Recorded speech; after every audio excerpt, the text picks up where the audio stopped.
Good evening, students. வணக்கம். அஸ்ஸலாமு அலைக்கும். ரைட், டிஜிட்டல் டியூட்டர்ஸ் எல்கே நிறுவனத்தினால் நடத்தப்படுகின்ற சிபிடி செமினார்ஸ் சீரீஸில் நீங்கள் கலந்து கொண்டிருக்கிறீங்க. ரைட், லெவல் 3க்கான செமினார் சீரீஸ். இதில் முக்கியமாக இன்றைக்கு நாம் பார்க்க போகிற பாடம் தான் நிறுவனம் மற்றும் தனிநபர் வரியியல், அதாவது கம்பெனி மற்றும் தனிநபர்களுக்கான வரியியல் பாடம், கோஆபரேட் அண்ட் பர்சனல் டெக்ஸேஷன். ரைட், இதுலேயும் நம்ம முக்கியமான பகுதிகளில் இருந்து நான் என்ன செய்ய போகிறோம், நம்மளோட ப்ராக்டிஸை நாம் என்ன செய்ய போகிறோம், ஸ்டார்ட் பண்ண போகிறோம். Because we have limited time, ஒரு குறுகிய காலம் தான் நமக்கு இருக்கு. என்னை பொறுத்தளவையில் ஒரு 3 to 4 daysங்கிறது எனக்கு முழுமையாக போதுமானதாக இருக்கும். ஒரு நபரை பேசிக் லெவல் நாலேஜ் உள்ள ஒரு ஆளை அவரை சிபிடியை ட்ரெயின் பண்ணி அவரை சிபிடி எக்ஸாமில் பாஸ் பண்ண வைக்கிறதுக்கு. பிகாஸ் அது ஒரு அக்கௌண்ட்ஸ் டபுள் என்ட்ரியை தாண்டி அது ஒரு ஃபார்ம் ஃபில்லிங், ரிட்டர்ன் ஃபில்லிங்கோட சம்மந்தப்பட்ட ஒரு விடயமாக காணப்படுது. ஸோ ஈஸியாக பாஸ் ஆகக்கூடிய ஒரு பாடம்.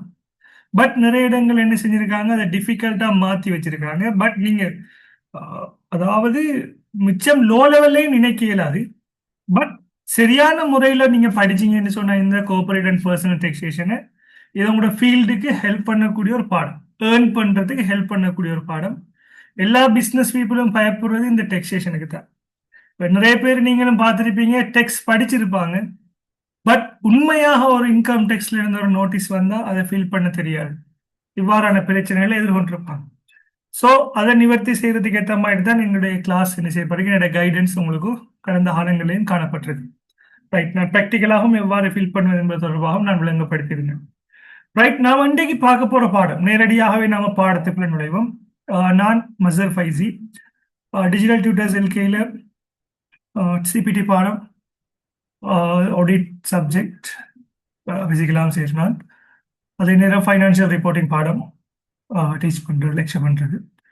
Superintendent of audit, national audit office. Right, chartered final stage, but I have not completed yet. இன்னும் கம்ப்ளீட் பண்ணல. 2 சப்ஜெக்ட் இருக்கு ஃபைனல் ஸ்டேஜில். சார்ட்டட் ஃபைனல் ஸ்ட்ராட்டஜிக் லெவலில் WAT, CBA, CCA, cooperate certified cooperate accountant. Chartered இன்ஸ்டிடியூட்டில் master in public finance management final year. So இதான் என்னோட education and academic qualification. Right, professional qualification. Okay students, நம்ம நேரடியாகவே பாடத்துக்குள்ள போவோம். 2025 ஜூலை பாஸ் பேப்பர்ஸ் எடுத்துக்கொள்ளுங்க. இதுல இன்ஸ்ட்ரக்ஷன்ஸ் உங்களுக்கு இருக்கும். எக்ஸாமுக்கு 15 மினிட்ஸுக்கு முதல் நீங்க என்ன செய்யணும், நீங்க எக்ஸாம் ஹாலுக்கு என்டர் ஆயிருக்கணும். ஸோ இவங்க டைம் 1:45 போட்டிருக்காங்க. ஸோ கட்டாயம் நீங்க 1:30க்கெல்லாம் எக்ஸாம் ஹாலில் அட்டெண்ட் ஆயிருக்கணும். ரைட், இந்த பேப்பர்ல எதுவுமே செஞ்சு சப்மிட் பண்றதில்ல. எல்லாம் நீங்க என்ன உங்களுக்கு தரக்கூடிய ஆன்சர் ஷீட்லாம் நீங்க சப்மிட் பண்ணுவீங்க. கட்டாயம் சயின்டிஃபிக் கால்குலேட்டர் நீங்க உங்களோட கொண்டு போக வேண்டும். Scientific 1991 ES, 1991 FX, 1991 ES version 2, 100 MS okay. நீங்க விரும்பினா சயின்டிஃபிக் கால்குலேட்டர் கொண்டு போங்க. நான் ப்ரோக்ராமபிள். ரைட், தயவு செய்து மொபைல் ஃபோன் கொண்டு போயிடாதீங்க, பிரச்சனை ஆயிடும். ரைட், உங்களோட எக்ஸாமுக்கு அவங்க 3 வருடம் அல்லது 5 வருடங்கள் உங்களுக்குரிய சஸ்பென்ஷன் தருவாங்க, அவுட் ஆஃப் போர்ட். ரைட், பாவம் பிள்ளைகள், பகுதி A, பகுதி B, பகுதி C என்று 3 பார்ட் இருக்கு உங்களோட டெக்ஸேஷன் பேப்பர்ல. சிபிடி நம்ம டெக்ஸேஷன் கலப்போம். சிபிடி பேப்பர்ல பகுதி ஏல பாத்தீங்கன்னா 20 புள்ளிகள். Question 1 to question 4, every question have 5 marks. Right, ஒவ்வொரு புள்ளிகளுக்கும் 5, ஒவ்வொரு கேள்விகளுக்கும் 5 மார்க்ஸ் இருக்கு. ரைட், இது பேசிக்கான கேள்விகளாக தான் இருக்கும். பார்ட் பியை பார்த்தீங்கன்னு சொன்னா 10 மார்க்ஸ் படி 3 கேள்விகள் இருக்கு. பார்ட்னர்ஷிப் கொஸ்டின்ஸ், டெக்ஸ் அட்மினிஸ்ட்ரேஷன், வெட், இந்த 3 கொஸ்டின்ஸ் இருக்கும். 2 கம்ப்யூட்டேஷனோட சம்பந்தப்பட்டது, 1 தியரியோட சம்பந்தப்பட்டதாக இருக்கும். பகுதி சியை பார்த்தீங்கன்னு சொன்னா இதுதான் உங்களோட பாச தீர்மானிக்கக்கூடிய ஒரு பகுதி. தனி நபருக்கான வரியியல், இண்டிவிஜுவலுக்கான ஒரு தனி நபர்னா குமார்ன்றதுனா குமாருக்குரிய இன்கம் டேக்ஸை கால்குலேட் பண்றது கொஸ்டின் நம்பர் 9ல இருக்கும். ஒரு நிறுவனம், PLC கம்பெனியோ பிரைவேட் கம்பெனி, அதுக்குரிய டேக்ஸை கால்குலேட் பண்றது கொஸ்டின் நம்பர் 8ல இருக்கு. ரைட், ஒவ்வொரு கொஸ்டினும் என்ன 25 புள்ளிகளுக்கான 25 மார்க்ஸை கொண்டது. ரைட், நம்ம கொஸ்டின் நம்பர் 9ல இருந்து நம்ம என்ன செய்ய போறோம், ஸ்டார்ட் பண்ண போறோம். இதுல நாம கொஸ்டின் நம்பர் 9ல நம்ம எதிர்பார்க்கக்கூடிய solar panel solar panel expenditure investment வந்தால் எவ்வாறு அதுக்குரிய செம்மையாக்கள் வரும், எவ்வாறு அதுக்குரிய டெக்ஸேஷனுக்கான கரெக்ஷன் வரும்ங்கிறதையும் நம்ம சேர்த்து இதில் பார்ப்போம். ஞாபகப்படுத்துங்க, கிளாஸ் நடக்கும்போது சேட் பாக்ஸில் ரீப்ளை பண்ணுங்க. ரைட், ஓகே ஸ்டூடெண்ட்ஸ், நம்ம ஸ்டார்ட் பண்ணுவோம். Question number 9. எல்லாரும் என்னோட சேர்ந்து நீங்க என்ன செய்யலாம், இந்த கணக்கை செய்யலாம். 25 புள்ளிகள் என்று சொன்னா நம்ம எப்படியும் ஒரு மார்க்ஸுக்கு 1 மார்க்குக்கு நீங்க என்ன செய்யலாம் என்று சொன்னா 1.8 மினிட்ஸ், 25 மார்க்ஸ், 45 மினிட்ஸ் நீங்க என்ன செய்யலாம்னா இந்த கணக்குக்கு நீங்க செலவழிக்க முடியும். 45 மினிட்ஸ் நீங்க என்ன செய்யலாம்னா இந்த கணக்குக்கு செலவழிக்க முடியும். எக்ஸாம்ல நீங்க மேக்ஸிமம் என்ன செய்யலாம், 40 மினிட்ஸ் அல்லது 50 மினிட்ஸுக்குள்ள இந்த கொஸ்டினை கம்ப்ளீட் பண்ணணும். முடியாட்டி அடுத்த கொஸ்டினுக்கு என்ன செய்யணும், நாம சேஞ்ச் டர்ன் ஆகி நம்ம என்ன செய்யணும், அடுத்த கொஸ்டினை ஸ்டார்ட் பண்ணணும். இருக்கக்கூடிய கொஸ்டினே மொத்தம் பெரிய கொஸ்டின் 2, மற்றெல்லாம் சின்ன சின்ன 10 மார்க்ஸ் கொஸ்டின். நீங்க ஆரம்பமே ஸ்டார்ட் பண்றது தனிநபர் வருமான வரியிலிருந்து என்ன செய்யலாம், நீங்க ஸ்டார்ட் பண்ணி கொள்ளலாம். ரைட், கொஸ்டின் நம்பர் 9க்கு வருவோம். எல்லாருக்கும் என்ன வாய்ஸ் கிளியரா இருக்கு தானே? செட் பாக்ஸ்ல ரீப்ளை பண்ணுங்க. கொஞ்சம் செட் பாக்ஸ்ல ரீப்ளை பண்ணுங்க. ஓகே, செட் பாக்ஸ்ல ரீப்ளை பண்ணுங்க, நான் அதுக்குரிய ரெஸ்பான்ஸ் பண்றேன். ரைட் ரைட், ஓகே, செட் பாக்ஸ்ல நீங்க ரீப்ளை பண்ணலாம். Okay, right. Question number 9. Sunil என்பவர் ஒரு வதிவிட தனியாள் ஆவார். அவர் தற்போது வரையறுக்கப்பட்ட தனியார் கம்பெனி ஒன்றில் முகாமைத்துவ பணியாளராக பணியாற்றுகின்றார். முகாமைத்துவ பணிப்பாளராக பணியாற்றுகின்றார், மேனேஜிங் டைரக்டர். ரைட். சுனில் தொடர்பான கீழ்வரும் தகவல்கள் வரி மதிப்பாண்டு 24-25 இதன் பின்னர் ஆண்டு என குறிப்பிடப்படும். இயர் ஆஃப் அசஸ்மெண்ட் என்ன? 2024, 2025. 2024-25 என்ன மீனிங் பிள்ளை ஞாபகம் இருக்கா? 24-25 என்ன? எப்ப ஸ்டார்ட் ஆகும், எப்ப கம்ப்ளீட் ஆகும்?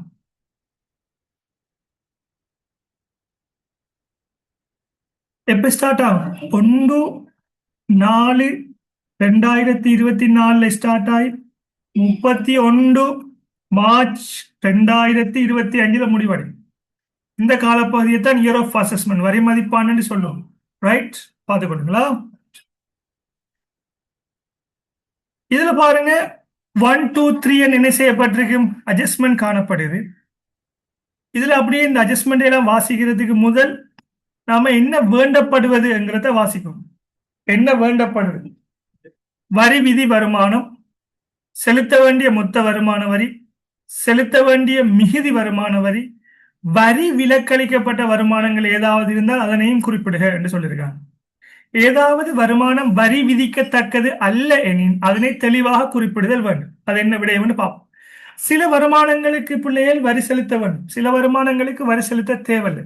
உதாரணமாக, ஒரு அரச ஊழியர் ஓய்வூதியம் பெற்றார் என்று சொன்னால் அவர் பெற்றுக்கொள்கின்ற ஓய்வூதியத்துக்கு என்ன செய்ய தேவையில்லை, வரி செலுத்த வேண்டிய அவசியம் இல்லை. அப்ப அவ்வாறான வருமானங்களை வரி விதிக்கத்தக்கது அல்லாத வருமானம், ரைட், அது எக்ஸம்ப்ட்னு சொல்லுவோம், விலக்களிக்கப்பட்ட வருமானம்னு சொல்லுவோம். அவ்வாறு ஏதும் வருமானங்கள் காணப்பட்டால் நீங்க வரி செலுத்த தேவையில்லை என்று நீங்க முடிவெடுத்தால் நீங்க என்ன செய்யலாம், நீங்க அந்த வருமானங்களை குறிப்பிட்டு காட்டணும். அதை குறிப்பிட்டு காட்டுறதுக்கு நம்ம என்ன செய்யலாம், ஈஸியான டெக்னிக் நம்ம என்ன செய்யலாம், யூஸ் பண்ணி கொள்ளலாம். ரைட், தனிநபர் வருமான வரிக்கான ஃபார்மேட் எல்லாருக்கும் தெரிஞ்சிருக்கும். தெரியாதாக்கள் கொஞ்சம் வெயிட் பண்ணுங்க.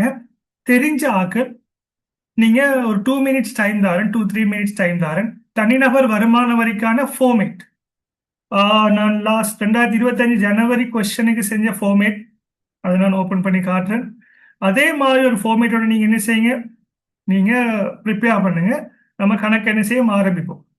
என்னோட சேர்ந்து செய்யும் போதுதான் உங்களுக்கு என்ன செய்யப்பட்டிருக்கும், இலகுவானதாக இருக்கும் இந்த டெக்ஸேஷன். ஸோ உங்களுக்கு ஈஸியாக அண்டர்ஸ்டாண்ட் பண்ணக்கூடியதாக இருக்கும். நீங்க எந்த இன்ஸ்டிடியூட்டுக்கு கிளாஸுக்கு போயிருந்தாலும் பிரச்சனை இல்லை, அல்லது ஏர்லியா நீங்க இண்டிவிஜுவல் அதாவது செல்ஃப் ஸ்டடி பண்ணினாலும் பரவாயில்ல.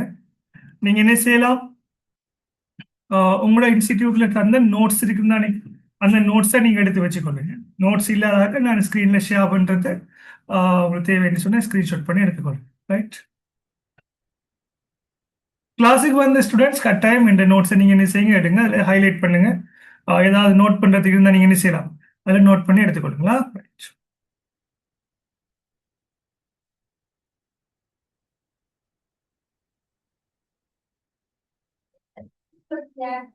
ரைட்.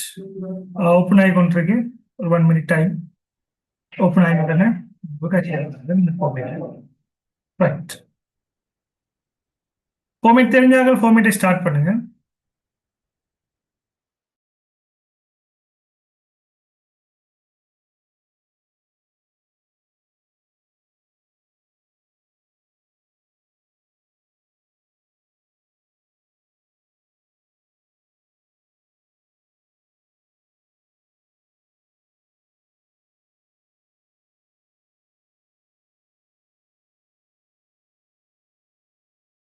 ரைட் ஸ்டூடெண்ட்ஸ், இதுதான் நம்ம இண்டிவிஜுவல் டெக்ஸ்ட் தனிநபர் வருமான வரி கணிப்பீடு செய்யறதுக்கான ஃபார்மேட். இதுதான் தனிநபர் வருமான வரி கணிப்பீடு செய்யறதுக்கான நம்மளோட ஃபார்மேட். இந்த ஃபார்மேட்டை பார்த்துக்கொள்ளுங்க. இது 2025 ஜனவரி பேப்பருக்குரியது, நான் டீச் பண்ணது. பட் இதே மாதிரி தான் நம்மளோட ஃபார்மேட் இருக்கும். 3 வரியில தலையங்கம் இருக்கணும். ரைட். விவரப்பகுதி ஒன்று இருக்கணும். இதுல முதலாவது கொலம்புலே நான் உங்களுக்கு படிப்பீங்க விலக்களிக்கப்பட்ட கொலம்புன்னு சொல்லி போறது. அந்த இறுதியாக ஒரு கொஸ்டின் ஒன்று உங்கள்கிட்ட கேட்காங்க தானே, வரி விலக்களிக்கப்பட்ட வருமானங்கள் இருந்தா சொல்லுங்க. அதை ஐடென்டிஃபை பண்ணி காட்டுறதுக்காக வேண்டிதான் இந்த குளம். இது ஒரு கற்பனைக்கான ஒரு கற்பனையான ஒரு குளம். இந்த குளம் தேவையில்லை. இந்த குளம் இல்லாட்டியும் என்ன செய்யலாம், உங்களுக்கு மார்க்ஸ் இருக்கு. பட் இந்த குளம் போடுறதுக்கான காரணம் என்ன, விலக்களிக்கப்பட்ட வருமானங்களை கண்டுபிடிக்கிறது. ரைட். ரெண்டாவது ஒரு குளம் என்ன, வரிக்குட்பட்டது ஒரு குளம்பு. ரைட். மற்ற விடயங்கள்லாம் நீங்க என்ன செய்யலாம்னு சொன்னா இதை அழிச்சு கொள்ளலாம். ரைட்.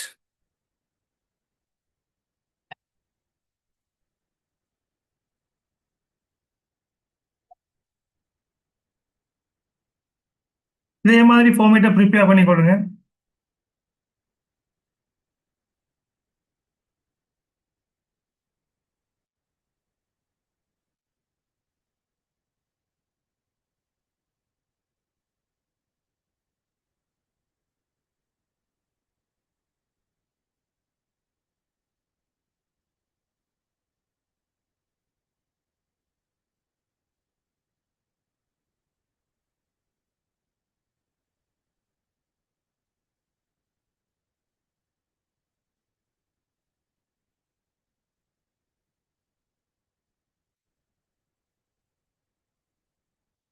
இதுதான் ஃபார்மேட்.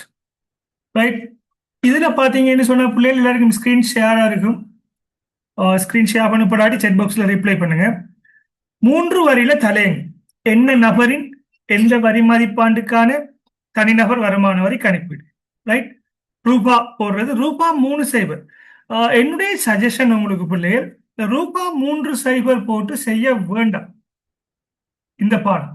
சில இடங்கள் என்ன செய்யறாங்கன்னா மாணவர்கள், நான் இந்த கிளாஸ்லயும் நான் அவதானிச்ச ஒரு விடயம், இந்த பிசிக்கல் கிளாஸ்லயும் அவதானிச்சது, ஆன்லைன்லயும் அவதானிச்சது, பிள்ளைகள் எல்லாரும் ஒரே டைமுக்கு என்ன பார்த்து செய்யறாங்க, கடைசியில கூட்டும் போது பிள்ளை வருது. வாட் இஸ் த ரீசன் சொல்லி செக் பண்ணி பார்த்து அவங்க அந்த தசம் வச்சு அந்த மட்டன் தட்டுறது இருக்கு தானே, அதுல அவங்க சின்ன ஒரு கன்ஃபியூஷன் ஆகுறாங்க. ஸோ நீங்க ரூபா 3 சைபர்ல செய்யறத இந்த கொஸ்டனுக்கு நீங்க என்ன செய்யலாம், டெக்ஸேஷன் பாடத்துல நீங்க தவிர்ந்து கொள்வது சிறந்தது. சரிதானே? ரைட். ஓகே. இப்போ நம்ம கேள்விக்கு வருவோம். கால்குலேட்டர்ஸும் எடுத்து வச்சுக்கொள்ளுங்களா.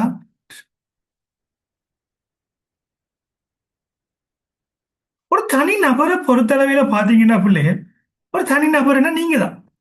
நீங்க ஒரு கம்பெனி, நீங்க ஒரு வருமானத்தை தேடிக்கொள்ளக்கூடிய விதங்கள் என்னென்ன விதம். முதலாவது நீங்க என்ன செய்யலாம், ஒரு கம்பெனிக்கு வேலைக்கு போகலாம், சம்பளம் கிடைக்கும். அடுத்த ஆப்ஷன், எடுக்கிற சம்பளம் போதால் என்ன செய்யலாம், வீட்டோட அல்லது வெளியில என்ன செய்யலாம், இன்னொரு கடை ஒன்று ஆரம்பிக்கலாம். அதுல இருந்து கிடைக்கிற வருமானம் என்ன வருமானம், முதலீட்டு வருமானம், இன்வெஸ்ட்மெண்ட் இன்கம். அல்லது உங்களுக்கு ஒரு வீடு இல்லை, இன்னொரு வீடு இருக்கு, 2 வீடு 3 வீடு இருக்கு உங்களுக்கு. ஒரு வீட்டுல நீங்க குடியிருக்கிறீங்க, அப்ப மற்ற வீட்டை நீங்க என்ன செய்றீங்க, வாடகைக்கு விட்டுருக்கிறீங்க. அந்த வாடகையில இருந்து உங்களுக்கு வருமானம் கிடைக்குது, அது என்ன இன்கம், அது இன்வெஸ்ட்மெண்ட் இன்கம். வாடகையும் இன்வெஸ்ட்மெண்ட் இன்கம். மூணாவது, உங்கள்ட்ட மேலதிகமாக காசு இருக்கு, அதை பிக்ஸ் டிபாசிட்ல போடுறீங்க, இன்வெஸ்ட் பண்றீங்க. ஸோ அதுல இருந்து என்ன கிடைக்கும், வட்டி வருமானம் கிடைக்கும். அல்லது பங்கு லாபத்துல இன்வெஸ்ட் பண்றீங்க, அல்லது திரைசேரி உண்டியல் முறைகள்ல இன்வெஸ்ட் பண்றீங்க, உங்களுக்கு என்ன கிடைக்கும், அதுல இருந்தும் வட்டி கிடைக்கும். ஸோ அதுவும் என்ன, உங்களோட இன்வெஸ்ட்மெண்ட் இன்கமாக இருக்கு. ரைட். ஸோ இவ்வாறான சோர்சஸ் என்ன செய்யப்படுது, உங்களே காணப்படுது.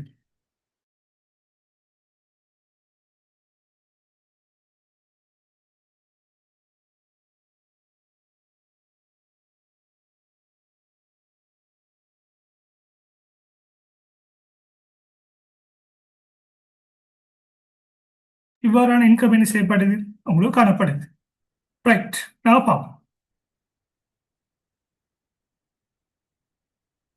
இப்ப கேள்வியில பாருங்க பிள்ளைகள், உங்களுக்கு என்ன வருமானத்திலிருந்து ஸ்டார்ட் ஆகுது? ஊழிய வருமானம். சோ நாம என்ன செய்ய போறோம், முதலாவது ஊழிய வருமானம். ஆகவே உடனடியாக நீங்க என்ன செய்யணும்னு சொன்னா, ஊழிய வருமானத்துக்கு என்ன செய்யுங்க, எழுதிக் கொள்ளுங்க. ஊழிய வருமானம், ஊழிய வருமானமோட தலைப்பு போடணும். தலைப்பு போட்டு போட்டு உங்களுடைய கேள்வியில என்ன ஆர்டருக்கு இருக்கின்றதோ அந்த ஆர்டருக்கு தான் நீங்க என்ன செய்யணும் பிள்ளைகள், செய்யணும். குழப்பி குழப்பி முதலாவது செம்மையாக்கள், அல்லது 2, அதுக்கு பிறகு 3, அதுக்கு பிறகு என்ன 5, அதுக்கு பிறகு 4, அப்படி செய்யறது. கொஸ்டின்ல என்ன ஆர்டர் இருக்கோ அந்த ஆர்டர் படி தான் நம்ம என்ன செய்யணும், கேள்விகளை செஞ்சு போகணும்.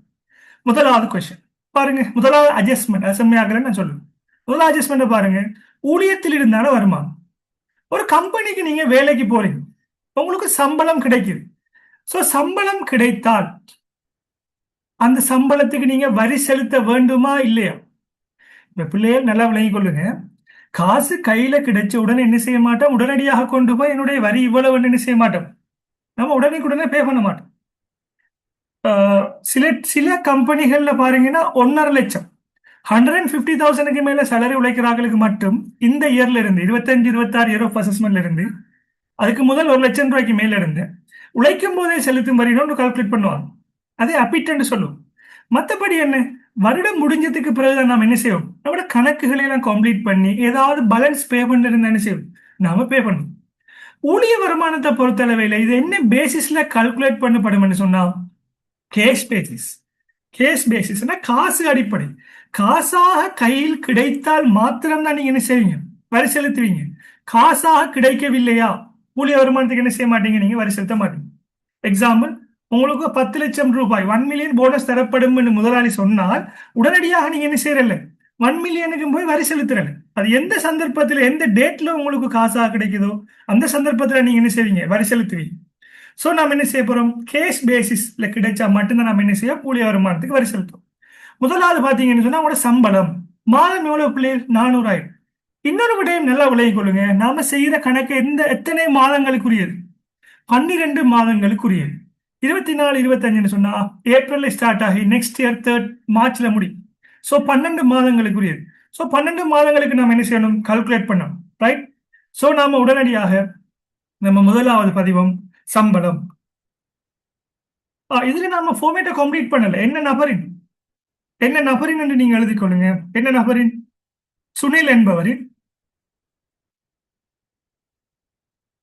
சுனில் என்பவரின், சுனில் என்பவரின் 2024 2025 இயர் ஆஃப் அசஸ்மெண்ட் YA என்று போட்டாலும் ஓகே. அப்படி இல்லாட்டி வரி மதிப்பாண்டிற்கான தனிநபர் வருமான வரி கணிப்பீடு, தனிநபர் வருமான வரி கணிப்பீடு. ரைட். இதுல பாத்தீங்கன்னு சொன்னா நம்ம சுனிலுக்கான என்ன செய்ய போறோம், அவரை சம்பளத்தை பார்க்க போறோம்.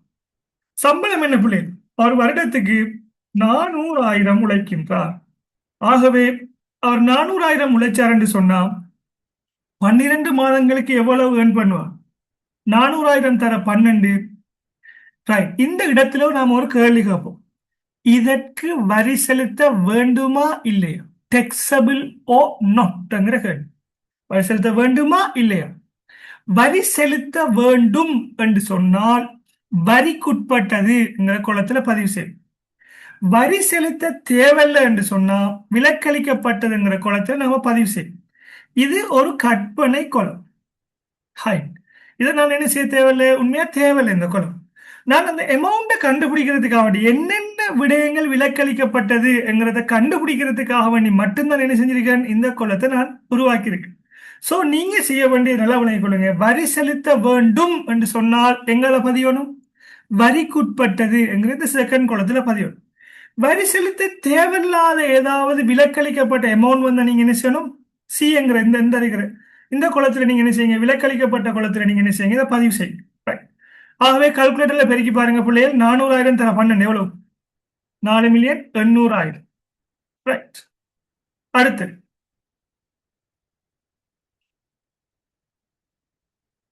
இரண்டாவது, கம்பெனி அவருக்கு ஒரு மோட்டார் காரினை எரிபொருளுடன் வழங்கியது. ரைட். இதுல விளங்கிக் கொள்ளணும், உங்களுக்கு காசாக தந்த பிள்ளைகள் உங்களுக்கு அமௌண்ட் தெரியும், எவ்வளவு அமௌண்ட் தந்திருக்காரு, வருமானம், உடனடியாக நம்ம வரி கட்டோம். என்னென்ன கம்பெனில இருந்து கிடைக்குதோ சகல விடயங்களுக்கும் வரி செலுத்த கடப்பாடுடையவர் நீங்க. காசாக கிடைச்சிருக்கா? ஒன்றுமே இல்லை.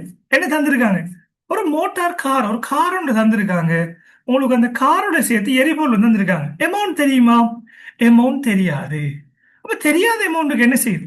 ரைட், தெரியாத அமௌண்ட்டுக்கு என்ன செய்யணும்னு சொன்னா, நம்மளோட சட்டத்துல சொல்லப்பட்டிருக்கு, நம்மளோட நோட்ஸ்லையும் பாருங்க. உங்களுக்கு வாகனம் தரப்பட்டிருந்தால் அமௌண்ட் தெரியாது. அமௌண்ட் தெரியாட்டி நாங்க ஒரு ஃபார்முலா ஒன்று சொல்றோம். அந்த ஃபார்முலா படி என்ன செய்யுங்க, ஒரு அட்டவணை ஒன்று தரோம். அந்த அட்டவணை படி தான் நீங்க என்ன செய்யணும், அந்த பணத்தின் பெறுமதியை கண்டுபிடிக்கணும். கண்டுபிடிச்சு நீங்க என்ன செய்யணும், அந்த அமௌண்ட்டுக்கு தான் வரி செலுத்த வேண்டும்னு சொல்றாங்க. இது ஒரு ஈஸியான ஒரு விடயம். இது கஷ்டமான ஒரு அட்டவணை இல்லை. கம்பெனி உங்களுக்கு கார் மட்டும் தந்திருந்தால், அது எந்த வாகனம் இருந்தாலும் பிரச்சனை, எலக்ட்ரானிக் வெஹிக்கிள், ஓ ஃபியூவல் பயணிக்கிற வெஹிக்கிள், எதனாலும் பிரச்சனை. உங்களுக்கு கார் மட்டும் தந்திருந்தால் நீங்க அந்த காரை பயன்படுத்துவீங்க. அந்த கார்ல இருந்து நீங்க மாதாந்தம் எவ்வளவு நன்மையை பெற்றுக்கொள்வீங்கன்னு சொன்னா 20,000. ஆகவே வருடத்துக்கு எவ்வளவு வரும்? இது மாதத்துக்கான அட்டவணை தான் இது. ஆகவே 12ஆல பெருக்கிறீங்க என்ன வரும்? வருடத்துக்கு அந்த கார்ல இருந்து நீங்க பெற்றுக்கொள்கின்ற வருமானம் சொல்றது நன்மை தான் சொல்லுங்க. நன்மையை நீங்க பெற்றுக்கொள்றீங்க, அதுக்கு நீங்க வரி செலுத்தும். அதே நேரம் எரிபொருளும் தந்திருந்தால் அதுக்கு தனியே 20,000. எரிபொருள் தனியே தந்திருந்து 20,000 தர 12. உங்களுக்கு டிரைவிங் தெரியாது அல்லது நீங்க பிஸியானால் உங்களுக்கு ஒரு டிரைவரும் தாராங்க, என்ன உடனடியாக உங்களுக்கு 10,000.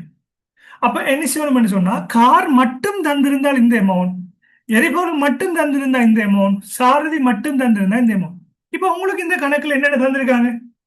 வாகனம் மட்டும் தந்திருக்காங்களா, எரிபொருளும் சேர்த்து தந்திருக்காங்களா? ரெண்டும் சேர்த்து தந்திருக்காங்க. சோ 20,000 வாகனத்திலிருந்து உங்களுக்கு நன்மை கிடைக்கும், எரிபொருளுக்கு 20,000 நன்மை கிடைக்கும். ஆகவே 12 மாதங்களுக்கு உங்களுக்கு எவ்வளவு நன்மை கிடைக்கும்? 40,000 தர 12 மாதங்களுக்கு 4,80,000 என்ன செய்யும், உங்களுக்கு வருமானம் கிடைக்கும். வருமானம் கிடைக்கும் என்கிறது மீறி உங்களுக்கு அதில் நன்மை கிடைக்கும். நன்மை கிடைத்தால் என்ன, நீங்க வரி செலுத்த வேண்டும். சரிதானே? சோ இந்த கொஸ்டின்ஸ் பாருங்க. கம்பெனி அவருக்கு ஒரு மோட்டார் காரினை 2000 சிசி எரிபொருளுடன் வழங்கியுள்ளது. ரைட், பாருங்களா? சோ அது குறித்து நீங்க பதிவு செய்யுங்க உடனடியாக.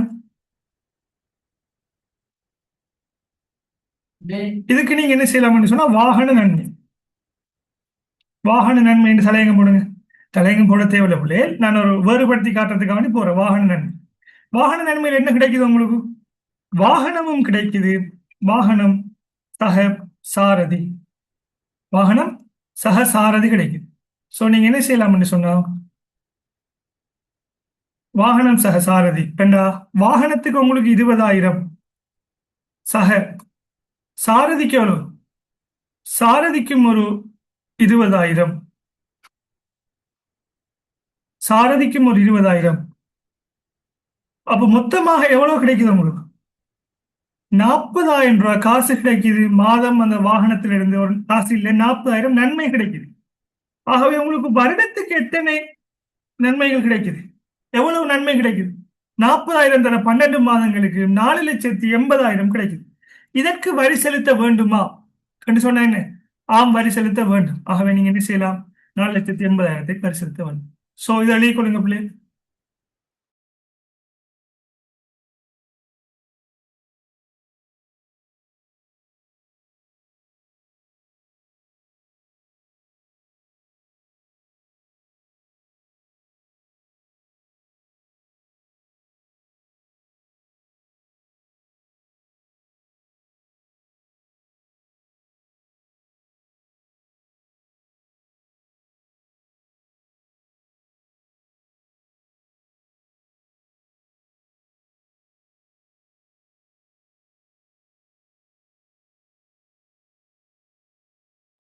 ரைட், ஏதாவது டவுட் இருக்கா இதுல? வாகனம் சகேரி பொருள், ஓகே. வேற ஏதாவது டவுட் இருக்கா பிள்ளைகள் இதுல? ரைட், எரிபொருளுக்கு 20,000. Yes, okay. நமக்கு உங்களுக்கு வரக்கூடிய கொஸ்டின்ல என்ன நடக்கும்? வாகனம் சக இது என்ன சாரதி என்று போட்டேன், ஓகே. உங்களுக்கு வரக்கூடிய கொஸ்டின்ல என்ன வரும் பிள்ளை? ஏதாவது மூன்றும் வரும். சில நேரங்கள் ஒன்று வரும், அப்படி இல்லாட்டி என்ன வரும், மூன்றும் சேர்ந்த மாதிரி என்ன செய்யும், உங்களுக்கு வருமா? இந்த மூன்றும் சேர்ந்த மாதிரி வரும். இப்ப அடுத்த நன்மையை பார்க்க போறோம். அடுத்தது பாருங்க, அவர் கம்பெனியால் கட்டணமின்றி வழங்கப்பட்ட தொடர்மாடி குடியிருப்பில் வசிப்பதுடன், இந்த அட்ஜஸ்ட்மெண்ட்டை நல்லா கவனிச்சுக்கொள்ளுங்க, முக்கியமான ஒரு அட்ஜஸ்ட்மெண்ட். அவர் கம்பெனியால் கட்டணமின்றி வழங்கப்பட்ட ஒரு தொடர்மாடி குடியிருப்பில், கம்பெனி வீடு கொடுத்திருக்கு, எந்த அமௌண்ட்டுமே வாங்கல், வசிப்பதுடன் அக்குடியிருப்புக்கான மாதாந்த வாடகையாக 250,000 அக்குடியிருப்பின் உரிமையாளருக்கு கம்பெனி செலுத்தியிருக்கிறது. அப்ப என்ன நடந்திருக்குன்னு சொன்னா, கம்பெனி அந்த டிரெக்டருக்கு, மேனேஜிங் டிரெக்டருக்கு தங்குறதுக்கு இடம் கொடுக்கும். கம்பெனிக்கு சொந்தமான எந்த வீடுகளுமே அவங்கள்ட்ட இல்லை. சோ என்ன செஞ்சிருக்காங்கன்னு சொன்னா, இன்னொரு நபரிடம் என்ன செஞ்சிருக்காங்க, ஒரு வீடு ஒன்று என்ன செஞ்சிருக்காங்கன்னு சொன்னா வாடகைக்கு எடுத்திருக்காங்க. வாடகைக்கு எடுத்து இந்த மேனேஜிங் டிரெக்டருக்கு எந்த விதமான பணமும் அவர்கிட்ட வாங்காம சும்மா கொடுத்திருக்காங்க. இது எக்ரிமெண்ட் யார் யாருக்கு நடந்திருக்கு? கம்பெனிக்கும் இன்னொரு மூன்றாம் நபருக்கும் நடந்திருக்கு. அந்த மேனேஜிங் டிரெக்டர் சுனிலுக்கும் அந்த வீடு வாடகை கொடுக்குற ஆளுக்கும் நடக்கல, அது வேற கேஸ். இது யாருக்கு நடந்திருக்கு? கம்பெனிக்கும் வீட்டு உரிமையாளருக்கு நடந்திருக்கு. அந்த வீட்டை கம்பெனி சுனிலுக்கு சும்மா கொடுத்திருக்காங்க ஃப்ரீயா. சோ இதுக்கு எப்படி செய்யணும்னு சொன்னா, இதுக்கு வதிவிட நன்மை என்று சொல்லுவோம். இதுக்கு வதிவிட நன்மை. இது கொஞ்சம் அட்ஜஸ்ட்மெண்ட் வித்தியாசம் பிள்ளைகள், கொஞ்சம் அவதானமா இருந்து கொள்ளுங்க. பாருங்க, வதிவிட நன்மை, வதிவிட வதிவிட நன்மை. ஆகவே இதை போல்ட் ஆகிக்கொள்ளுங்க, வதிவிட நன்மை. இப்ப கவனிங்க, கம்பெனி இந்த வீட்டிற்கு செலவழிச்சும் இருக்கிறோமோ, இதுக்கு நாம கால்குலேட் பண்ணணும்னு சொன்னா, அந்த 250,000 படி நன்மைகளை கால்குலேட் பண்ணோம்னா சுனிலுக்கு என்ன செய்யப்படும்? அவர் சம்பளத்துல 1/3 என்ன சமனான தொகையாக என்ன செய்யும்? அரவசை விட கூட அந்த அமௌண்ட், மாத வாடகை பெரிய அமௌண்ட் வரும், பெரிய டேக்ஸ் கட்டும். அப்ப இந்த வரியால பாதிக்கப்படுவார் சுனில். அதற்காக நம்ம டிபார்ட்மெண்ட் என்ன செஞ்சிருக்கேன், இல்லைன்ற டிபார்ட்மெண்ட் ஃபார்முலா அறிமுகப்படுத்திருக்கு. அதை கால்குலேட் பண்றதுக்கான மெத்தட். அதை எப்படி கால்குலேட் பண்றதுக்கான மெத்தட் சொன்னா, இந்த இருக்கு பாருங்க. இந்த அட்டவணை மாற்றம் இல்லை. 22, 23, 23, 24, 24, 25, 25, 26 சேம் அட்டவணை தான் ஃபாலோ பண்ணப்படும். இந்த அட்டவணையை பாருங்க பிள்ளை, ஒரு வதிவிடம், ஒரு வதிவிடம் தொழில் தரணினால் சொன்னா தொழில் வழங்குனரினால் வழங்கப்பட்டால் என்ன செய்வாங்க? அவருடைய தொடர்புடைய மாத சம்பளத்துல 12.5% நீங்க என்ன செய்யணும்? அந்த வீட்டிலிருந்து பெற்றுக்கொள்ளக்கூடிய நன்மையாக கணக்கெடுக்க வேண்டும். இது யாருக்குரிய அட்டவணை? தொழில் வழங்குனர் ஒரு வீடு ஒன்று கொடுத்திருக்கார், தொழில் பெறுநர். அப்படி வழங்கப்பட்டிருந்தா தொடர்புடைய மாத சம்பளத்துல 12.5% நீங்க என்ன செய்யணும்னு சொன்னா மாதாந்த பண நன்மையாக நீங்கள் எடுத்துக்கொள்ள வேண்டும். இது முதலாவது ஸ்டெப் 1. இது ஸ்டெப் 1. ஆகவே நீங்க ஸ்டெப் 1 எழுதி கொள்ளுங்க. இப்ப உங்களுக்கு ஒரு டவுட் வரும், சோலை வரி மதிப்பிடப்பட்ட பகுதி என்று, மதிப்பிடப்படாத பகுதி என்று, எஸ்டேட் பங்களா என்று, என்ன சார் இது? சோலை வரி மதிப்பிடப்பட்ட பகுதி என்றா அபிவிருத்தி அடைந்த பிரதேசம், கொழும்பு போன்ற பிரதேசங்கள், மாநகர சபை, நகர சபை ஏரியா, பிரதேச சபை, ஒரு சில பிரதேச சபை ஏரியா தான் என்ன சோலை வரி மதிப்பிடப்படாத பிரதேசம், அபிவிருத்தி அடையாத பிரதேசமாக இலங்கையில கெசட் பண்ணப்பட்டிருக்கு. உங்களுக்கு ஒன்றுமே சொல்லாம தந்தால் அது என்ன? சோலை வரி மதிப்பிடப்பட்ட பகுதி. இந்த ஏரியாவுக்கு சோலை வரி இல்லைன்னு சொன்னா மட்டும்தான் என்ன, நீங்க இல்லைன்ற அடிப்படையில் இந்த 10% பயன்படுத்தணும். இதுவும் பாடமாக்குறதுல கஷ்டம் இல்லை. 12.5%, 10%, 7.5%, 2.5% என்ன செய்யும்? குறைந்து கொண்டே செல்லும். சரிதானே? இதனை சொல்றது காசாக கிடைத்த மொத்த சம்பளம் என்று சொல்றது அவங்களோட மாத சம்பளத்தை சொல்லுவோமா, மாத சம்பளம். ரைட், மாதாந்த மொத்த சம்பளம். அப்ப நீங்க கேட்க தெரிய சம்பளத்துக்கா சார், மொத்த சம்பளத்துக்கா சார் டவுட் வரும். அதுக்காக வேண்டிதான் அவங்க பேசிட்டு இருக்கு தானே, நீங்க படிச்சிருப்பீங்களே லெவல் 2 எல்லாம் சம்பள பட்டியல வர தானே மொத்த சம்பளம் சொல்லி, அந்த மொத்த சம்பளத்துல பார்க்கப்படும். ரைட். ஆகவே ஸ்டெப் 1 நீங்க பார்க்கணும். இதுல முக்கியமான அட்ஜஸ்ட்மெண்ட், அதான் கொஞ்சம் டைம் எடுக்குது பாருங்க. ஸ்டெப் 1 நீங்க என்ன செய்யணும்னு சொன்னா, இவர மாதாந்த சம்பளம்,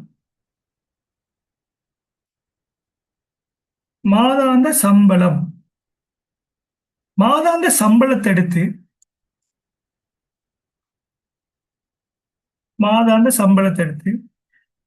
எத்தனை சதவீதத்தால நீங்க பெருக்கணும்? 12.5% பெருக்கணும். பெருக்கினதுக்கு பிறகு எத்தனை மாதங்களுக்கானது? 12 மாதங்களுக்கானதா நீங்க என்ன செய்யணும்? அதை பெருக்கி எடுக்கணும். இது ஸ்டெப் 1. ஸ்டெப் 2 என்னன்னு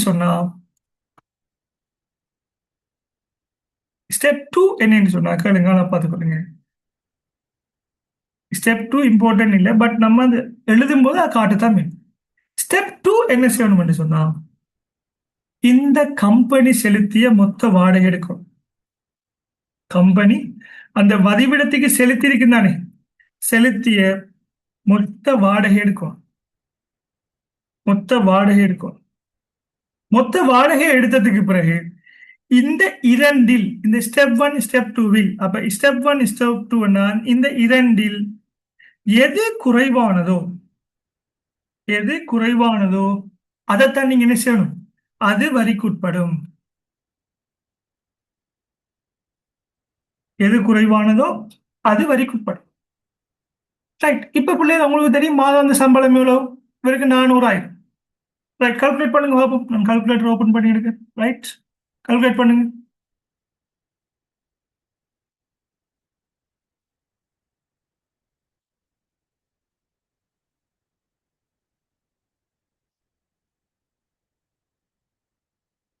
ரைட்.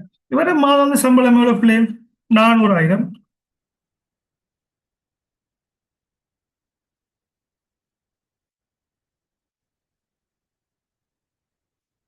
400,000. 400,000 தர 12.5% தர 12 மாதங்களுக்கான, 12 மாதங்களுக்கான பெருக்குங்க. 400,000 தர 12.5, ஷிஃப்டோட இந்த சிம்பிளை டைப் பண்ணீங்கன்னு சொன்னா சதவீதம் அடையாளம் வரணும். இந்த சதவீத அடையாளம் தர எத்தனை? 12 மாதங்களுக்கான பெருக்கிறீங்களா வரும் பிள்ளைகள்? 600,000 வரும். 600,000 இது ஸ்டெப் 1ல வந்து விடு. ஸ்டெப் 2, கம்பெனி எவ்வளவு வாடகையா செலுத்தி? கேள்வியில பாத்தீங்க தானே, கேள்வியில என்ன இருக்கு? கம்பெனி செலுத்திய வாடகை மாதம் 250,000 செலுத்துது இந்த இருக்கு. ஆகவே நீங்க என்ன செய்யலாம்? மாதம் 250,000, ஸோ 250,000 into 12 months.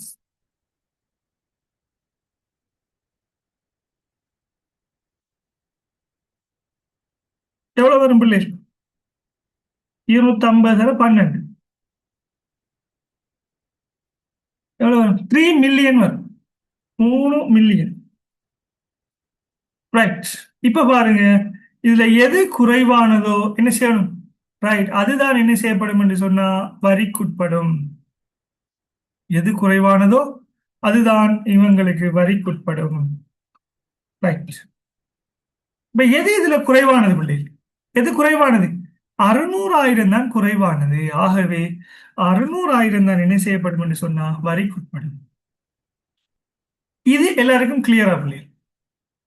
இது படிச்சிருந்தா நம்மளோட கிளாஸுக்கு வந்தாங்களுக்கு ஓகே. இதுல பாருங்க, நீங்க என்ன செய்யலாமண்டா, இதே விடயத்தை நீங்க என்ன செய்யுங்க, டியூட்ல எழுதி கொள்ளுங்களா? டியூட்ல எழுதி கொள்ளுங்க. இதுல இன்னொரு விஷயம் இருக்கு. தொழில் பெறுநரினால் குடியிருக்கப்படும் தொடர்மாடி அல்லது வீடு தொடர்பான ஏதேனும் செலவுகளை தொழில் வழங்குனர் மீளளிப்பு செய்தால், முக்கியமான விஷயம் உங்களுக்கு இப்படி வரலாம்.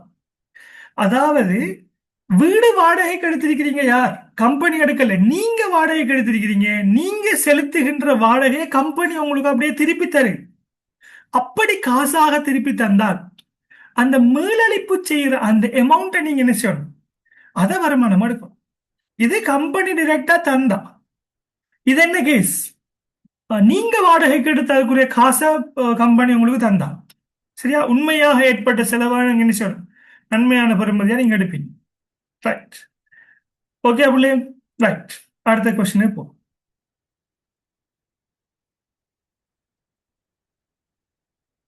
இதுல இன்னொரு சின்ன ஒரு அட்வான்ஸான ஒரு விஷயம் ஒன்று இருக்கு.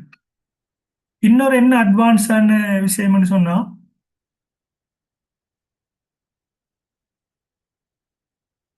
வரிக்கு உட்பட்டது வரிக்கு உட்படலைங்கிறத நீங்க என்ன செய்ய தேவையில்லை. வரிக்கு உட்பட்டதுக்கு நீங்க செல்ல தேவையில்லை. வரிக்கு உட்படலை என்று சொன்னா நாம என்ன செய்யணும், அதை நாம சொல்லும். அது இஷ்யூ ஒன்று இல்லையா, வரிக்கு உட்பட எக்ஸாம்ட் வரும்போது அதை சொல்லும். ரைட். இதுல இன்னொரு விஷயம் இருக்கு பிள்ளைகள். இந்த 600,000 இவருக்குரிய நன்மை தானே, அவதானிச்சு கொள்ளுங்க. இது கேள்விக்கு விட எடுக்கிறேன்னு சொன்னா நீங்க ஆன்சர் ஷீட்டை பார்த்து எடுக்கலாம். பட் இது முக்கியமான விடயத்தை நான் உங்களுக்கு பிள்ளைகளுக்கு நான் ரிவிஷன் போது சொல்லிக் கொடுப்பேன். 600,000 உங்களுக்கு நன்மை, அது எந்த மாற்றமும் இல்லை. இப்ப குடியிருக்கிற நபர் என்ன சொல்றாருண்டா, எனக்கு நீங்க ஃப்ரீயா தர வேணாம் வீடு, நான் இந்த வீட்டுக்கு என்ன செய்யறேன், மாதம் மாதம் 10,000 ரூபாய் என்னுடைய சம்பளத்தில் இருந்து கழிச்சு கொள்றதுக்கு நான் அனுமதி தான். மாதம் மாதம் 10,000 நீங்க கழிச்சு கொள்ளுங்க என்று சொல்றாரு. இது அவர் இலவசமாக அந்த வீடு கிடைக்கும் போது இவர் அனுபவித்த நன்மைதான் 600,000.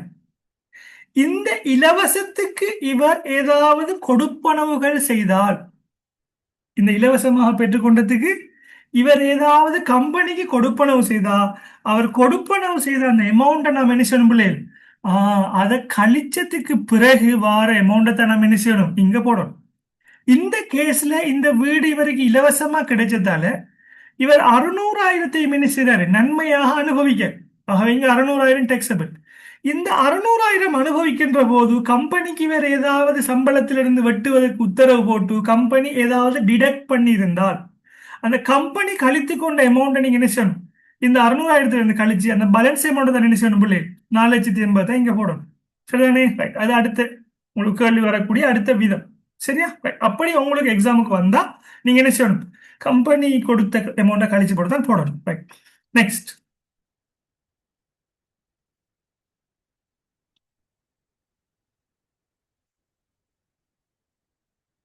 ஆண்டின் காலப்பகுதியில் குழுவின் பிராந்திய மாநாட்டில் கம்பெனியை பிரதிநிதித்துவப்படுத்தி சுனில் சீனாவுக்கு அனுப்பப்பட்டார். சுனில் சீனாவுக்கு அனுப்பப்பட்டார். ரைட், நல்லா உதாரிச்சு கொள்ளுங்க. குழுவின் பிராந்தியமான கம்பெனியை பிரதிநிதித்துவப்படுத்தி சுனில் சீனாவுக்கு போயிருக்காரு. சொந்த நோக்கத்துக்காண்டி போயிருக்காரா, கம்பெனியோட பர்பஸுக்காண்டி போயிருக்காரா பிள்ளை? எந்த நோக்கத்துக்காண்டி போயிருக்கார் சுனில்? கம்பெனியோட பர்பஸுக்காக வேண்டி போயிருக்கார். அவருக்கு தங்குமிடத்திற்காக $1,000 செலுத்தப்பட்டது. விமான பயணச்சீட்டுக்கான செலவு 200,000 வழங்கப்பட்டது. இதற்கு இவர் வரி செலுத்த வேண்டுமா இல்லையா சொல்லுங்க. டெக்ஸபிள் ஓ எக்ஸப்ட். டெக்ஸபிள் என்ன டி என்று ரிப்ளை பண்ணுங்க, எக்ஸப்ட் என்று சொன்னா இ என்று ரிப்ளை பண்ணுங்க. டெக்ஸபிளா எக்ஸப்டா? ஒரு ஆன்சர் நான் எதிர்பார்க்கிறேன். Very good. Accept. Accept. Right, very good. இப்ப கவனிங்க பிள்ளைகள், உங்களோட தொடர்படுத்தி பாருங்க. கம்பெனியில வேலையா உங்களை கொழும்புக்கு அனுப்புறாங்க. கம்பெனி ஒரு மெடிக்கல் இருந்து அனுப்புறாங்க. மெடிக்கல் இருந்து உங்களை கம்பெனிக்கு கொழம்புல இருக்கிற கம்பெனி ஒன்று அவங்களோட தேவையை அனுப்பும்போது அதுக்கு செலவுக்கு காசு தராங்க. அது உங்களுக்கு வருமானமா? இல்லை, அது கம்பெனியில வேலை. நான் போறேன், அதுக்கு ஒரு கட்டணம் தான் அனுப்புறாங்க, அந்த போக்குவரத்து செலவு. அது வருமானம் இல்லை. இப்ப நீங்க உங்களோட ஃபேமிலி பிள்ளைகளை கூட்டிட்டு நீங்க ட்ரிப் கொண்டு போறீங்க, அதுக்கு கம்பெனி காசு தருது. அது என்ன? அது வருமானம். கம்பெனியோட நோக்கத்துக்காக நீங்க வெளிநாட்டுக்கு போனீங்கடா, அது நீங்க என்ஜாய் பண்றீங்க, அது வேற விஷயம். என்ன கம்பெனியோட நோக்கத்துக்காக நீங்க போனீங்கன்னு சொன்னா அந்த வருமானத்துக்கு என்ன, அது வரி செலுத்த தேவை. அது ஒரு விலக்களிக்கப்பட்ட வருமானம். ஆகவே எழுதிக் கொள்ளுங்க, வெளிநாட்டு பயணம், வெளிநாட்டு பயணம் மற்றும் பயணச்சீட்டு. வெளிநாட்டு பயணம், பயணத்துக்கான செலவு அல்லது பயணச்சீட்டு, விமானச்சீட்டு. அடுத்தது விமானச்சீட்டு. விமானச்சீட்டை பாருங்க, எவ்வளவு அமௌண்ட் பெறுமதியான விமானச்சீட்டு, எவ்வளவு பெறுமதியான விமானச்சீட்டு. விமானச்சீட்டை பாருங்க, 200,000 விமானச்சீட்டு. தங்குமிட செலவுக்கு $1,000. $300 படி $1,000 எவ்வளவு? 300,000. இது 200,000, மொத்தம் 500,000. இப்ப நம்ம ரெண்டையும் வேற வேறையாகவும் எழுதலாம் பிள்ளைகள், ஒன்றாகவும் எழுதலாமா, எந்த மாற்றமும் இல்லை. ஆகவே இந்த வெளிநாட்டு பயணம் என்ன சொன்னா என்ன நோக்கத்துக்கானது? வெளிநாட்டு பயணத்தை ஒன்றா எழுதி காட்டனே. ஓகே, வெளிநாட்டு பயணம் கமா விமானச்சீட்டு. இதற்கான செலவு எவ்வளவு? 500,000. இதற்கான செலவு 500,000. இது என்னது? இது விலக்கு பெற்றது, விலக்கு பெறும். இல்லாட்டி இங்கிலீஷ்ல நீங்க எக்ஸம்ட் போடலாம். ஏன் இது விலக்கு பெறும்? என்ன நோக்கம்? இது தனிப்பட்ட நோக்கம் இல்ல, அலுவலக நோக்கம், அதாவது கம்பெனியின் நோக்கத்துக்கானது அல்லது தொழில் வழங்குனரின் நோக்கத்துக்கானது. அப்ப என்ன, இது அலுவலக பயணம் என்று சொல்லுவோம், ஒபிஷியல் விசிட் என்று சொல்லுவோம். அப்படி இல்லாட்டி என்ன, கம்பெனியின் நோக்கத்துக்கானதுன்னு சொல்லுவோம். ஆகவே என்ன, வணிக நோக்கம் அல்லது கம்பெனியின் நோக்கம், கம்பெனியின் நோக்கம்.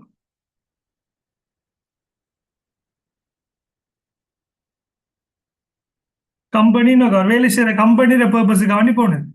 ஆக என்ன பிள்ளைகள், இது 500,000 உங்களுக்கு எக்ஸம்ட். இந்த குளத்துல போடாட்டியும் மார்க்ஸ் இல்ல. பட் என்ன செஞ்சிருக்கார், இந்த கேள்வியில போட்டிருக்கார் விலக்களிக்கப்பட்ட வருமானங்கள் இருந்தா அதை மென்ஷன் பண்ணுங்க. அதை இலகுவாக ஐடென்டிஃபை பண்றதுக்கு தான் நம்ம என்ன செஞ்சிருக்கோம் பிள்ளை, நாம இதை எழுதிவா இந்த குளத்தை நாம ஃபில்டர் பண்ணி பார்த்தோம்னா யார் யார் வழி விலக்களிப்புங்கிறத கண்டுபிடிச்சிடலாம். அதுக்கு வேண்டிதான். Right, next. இன்ட்ரெஸ்டிங்கான பாடம், கொஞ்சம் அவதானம் எழுதிங்கன்னா சரி. ரைட், மொபைல்ல சார்ஜ் இல்லாத கொஞ்சம் சார்ஜ் போட்டுக்கொள்ளுங்க. போன லேண்ட்ஸ்கேப் மோட்ல போட்டு பாருங்க. ரைட். ஆண்டின் காலப்பதில் அவரது மனைவி வைத்தியசாலையில் அனுமதிக்கப்பட்டதுடன் மனைவியை வைத்தியசாலையில் அனுமதிக்காங்க. வைத்தியசாலை கட்டணம் 2,43,000. ரைட். செலுத்த வேண்டியிருந்தது. எவ்வாறாயினும் செலவில் 50% தொகை தொழில் தருணரால் அவருக்கு மீளளிப்பு செய்யப்பட்டது. மனைவிக்கு செலவழிச்சிருக்காரு. கம்பெனி என்ன செஞ்சிருக்கு, 50% காசை நாங்க பொறுப்பெடுக்கணும்னு உங்களோட கையில தந்திருக்காங்க. இந்த நன்மை கம்பெனியின் அனைத்து நிறைவேற்றுத்தர அதிகாரிகளுக்கும் கிடைக்கப்பெறுகின்றது. அனைத்து நிறைவேற்றுத்தர அதிகாரிகள் என்ன பிள்ளைகள் நல்லா கவனிச்சு கொள்ளுங்க. இந்த பிரமிட்டை பாருங்க. முகாமைத்துவ மட்டம் படிச்சிருக்கிறீங்கன்னு, கீழ் மட்டம், முதல்நிலை மட்டம் சொல்லி, நடுத்தர மட்டம், உயர் மட்டம். இவங்கெல்லாம் ஒரே லெவல்ல ஒர்க் பண்ணக்கூடிய ஆகல. இவங்க ஒரே லெவல், இவங்க வேற கேட்டகரி தான், பட் ஒரே லெவல். இவங்க வேற கேட்டகரி, ஒரே லெவல். இவர் வேலை செய்யற இந்த பணிப்பாளர் கேட்டகரி இருக்குதானே, அது ஒரு உயர்மட்டம், நிறைவேற்று தரம். இந்த நிறைவேற்று தரத்தில் இருக்கிறார்கள் எல்லாருக்கும் இதுதான் சலுகை என்று சொன்ன என்ன, வேலை செய்கின்ற ஒரே மட்டத்தில் உள்ள அனைத்து ஊழியர்களுக்கும் சமமான மருத்துவ நன்மை கிடைக்க பெறுமானால் அந்த மருத்துவ நன்மை என்ன செய்யப்படும் பிள்ளை, ஞாபகம் இருக்கா? அது விலக்கு பெறும். எங்க சார் இருக்குன்னு சொல்றீங்க. ரைட், எங்க இருக்கு? நாம ஃபார்மேட்டை படிச்சு ஃபார்மேட்லயும் படிச்சிருந்தோம். பணம் அல்லாத நன்மை என்ற ஒரு சார்ட் படிச்சிருக்கோம் பிள்ளை. இங்க பாருங்க, நன்மைகளின் தன்மை வரி விதிக்கு உட்படுகின்ற பெறுமதியின் அளவு. மின்சாரம், குடிநீர், எரிவாயு கம்பெனி உங்களுக்கு தந்திருந்தா அது 100% நன்மையா இருக்கும். வீட்டு வேலையாட்களை பணிக்கமர்த்தினா 100%. உணவுக்கும் 100%. இந்த இருக்கிறது பாருங்க, பல் மருத்துவ சுகாதார காப்புறுதி மற்றும் செலவு மீளளிப்பு. பல் மருத்துவ காப்புறுதி, சுகாதார காப்பீட்டு செலவுகளை மீளளிப்பு செய்தால் கம்பெனி, இங்க பாருங்க, கட்டண கொடுப்பனவின் செலுத்துதல் கிடைத்த 100% வரி விதிக்கத்தக்க பெறுமதி. ஓகே, 100%க்கு வரி கட்டணும். எனினும் எல்லா முழு நேர ஊழியர்களுக்கும், அதாவது ஒரே லெவல்ல இருக்கிறார்களுக்கு, ஒரே மாதிரியான நிபந்தனைகளுக்கு உட்படின் அந்த கொடுப்பனவானது தொழில் வருமானத்திற்குள் உள்ளடக்கப்பட மாட்டாது. ஆகவே ஒரே மட்டத்தில் இருக்கிறார்களுக்கு என்ன செய்யப்படுது பிள்ளைகள், ஒரே சேம் பேக்கேஜ்.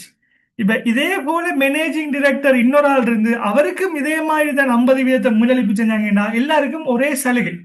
எல்லாருக்கும் ஒரே சலுகை என்று சொன்னா நீங்க என்ன செய்ய தேவையில்லை, அதுக்கு வரி கட்ட வேண்டிய அவசியம் இல்லை. அப்ப எவ்வளவு அமௌண்ட் பிள்ளைகள், 2,43,000 தர 50% பெருக்கி பாருங்க. ரைட். மருத்துவ கட்டண மீளளிப்பு என்று சொல்லலாம். மருத்துவ கட்டண மீளளிப்பு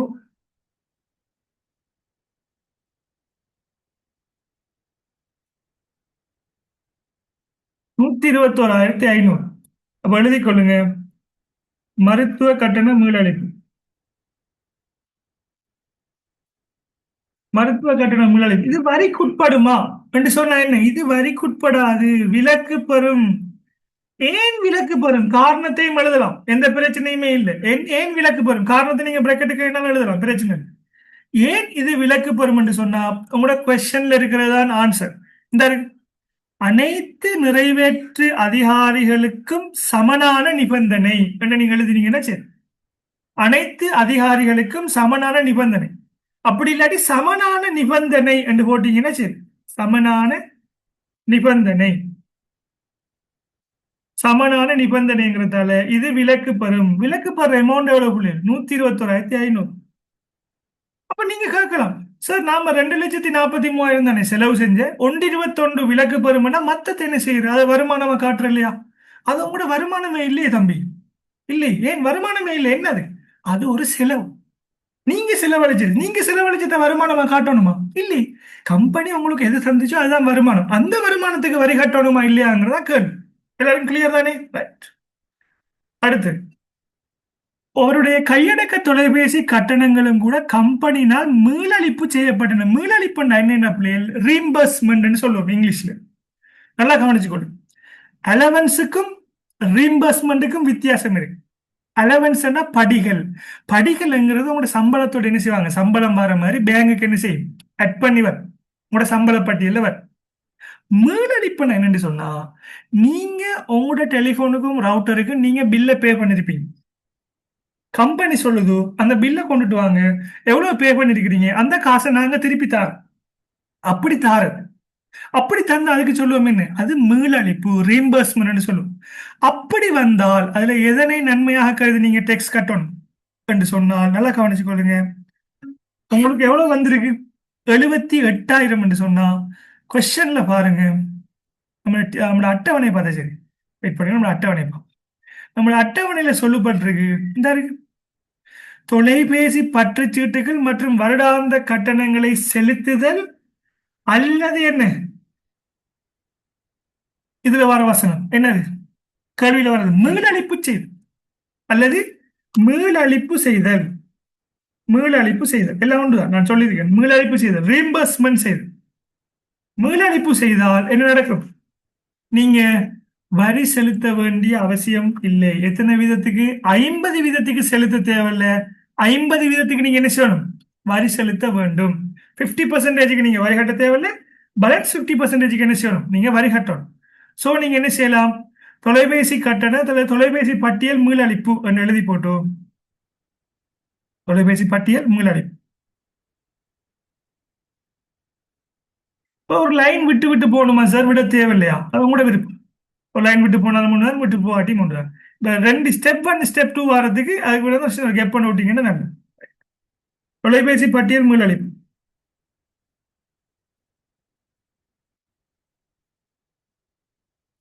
தொலைபேசி பட்டியல் மீளளிப்பு. ரைட். தொலைபேசி பட்டியல் மீளளிப்பு செய்யுங்க. 78,000 தர 50 வீதம்.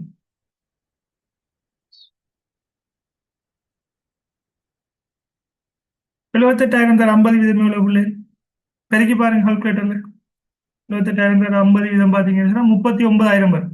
39,000க்கு நீங்க வரி செலுத்த தேவையில்லை. பேலன்ஸ் 39,000க்கு நீங்க என்ன செய்யணும்? வரி செலுத்த வேண்டும். ஆகவே 50% விலக்கு பெறும். 50% என்ன செய்யணும்? 39,000 50% விலக்கு பெறும். எக்ஸம்ட் இங்கிலீஷ்ல செய்யறார்கள். எக்ஸம்ட் ஒரு வேர்டோட முடிப்பாங்க. எக்ஸம்ட் ரெண்டு போட்டாங்கன்னா அவங்களோட முடியுது. அல்லது நீங்க என்ன செய்யலாம்? விலக்கு பெறும் என்று எழுதினீங்கன்னா ஓகே. எதனாலும் ஓகே. நீங்க எழுதி கொள்றது எக்ஸம்ட் போட்டாலும் ஓகே. ரைட். நெக்ஸ்ட்.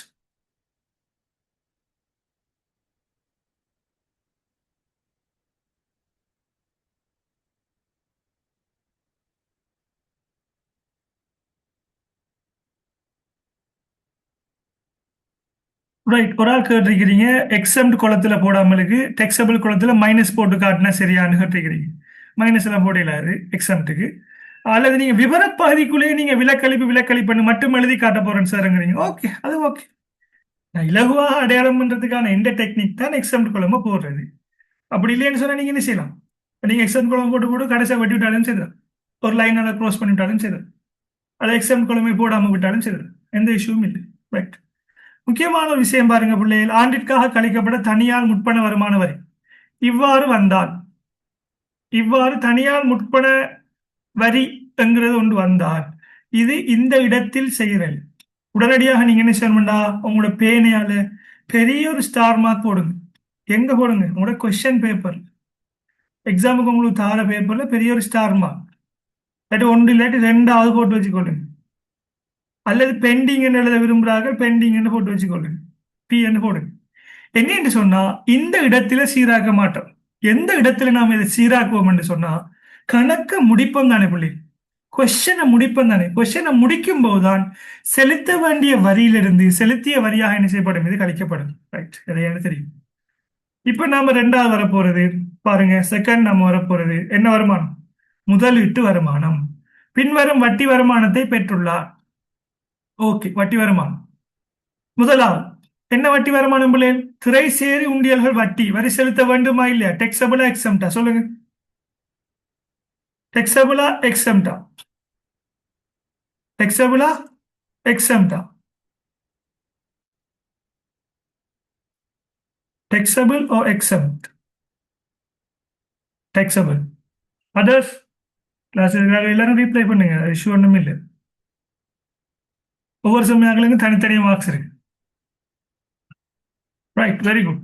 எல்லாரும் ஆன்சர் பண்ணுங்க, இஷ்யூ ஒன்றும் இல்லை. சரியா போல ஆன்சர் பண்ணுங்க, உங்களுக்கு தெரியும் ஏதாவது நோண்டி ஆகிறதுக்கோ ஏதோ ஒரு பிரச்சனையும் இல்லை. உங்களோட எபிலிட்டி கூடும், அவ்வளோதான், ஆன்சரிங் எபிலிட்டி. ரைட், எக்ஸாம் வந்துட்டு நெருங்கிட்டு, ஸோ அதுக்கு வேண்டிட்டு. Okay, taxable, very good. திரைசேரி உண்டியலுக்கு ஏதாவது WHT இருக்கா பிள்ளை,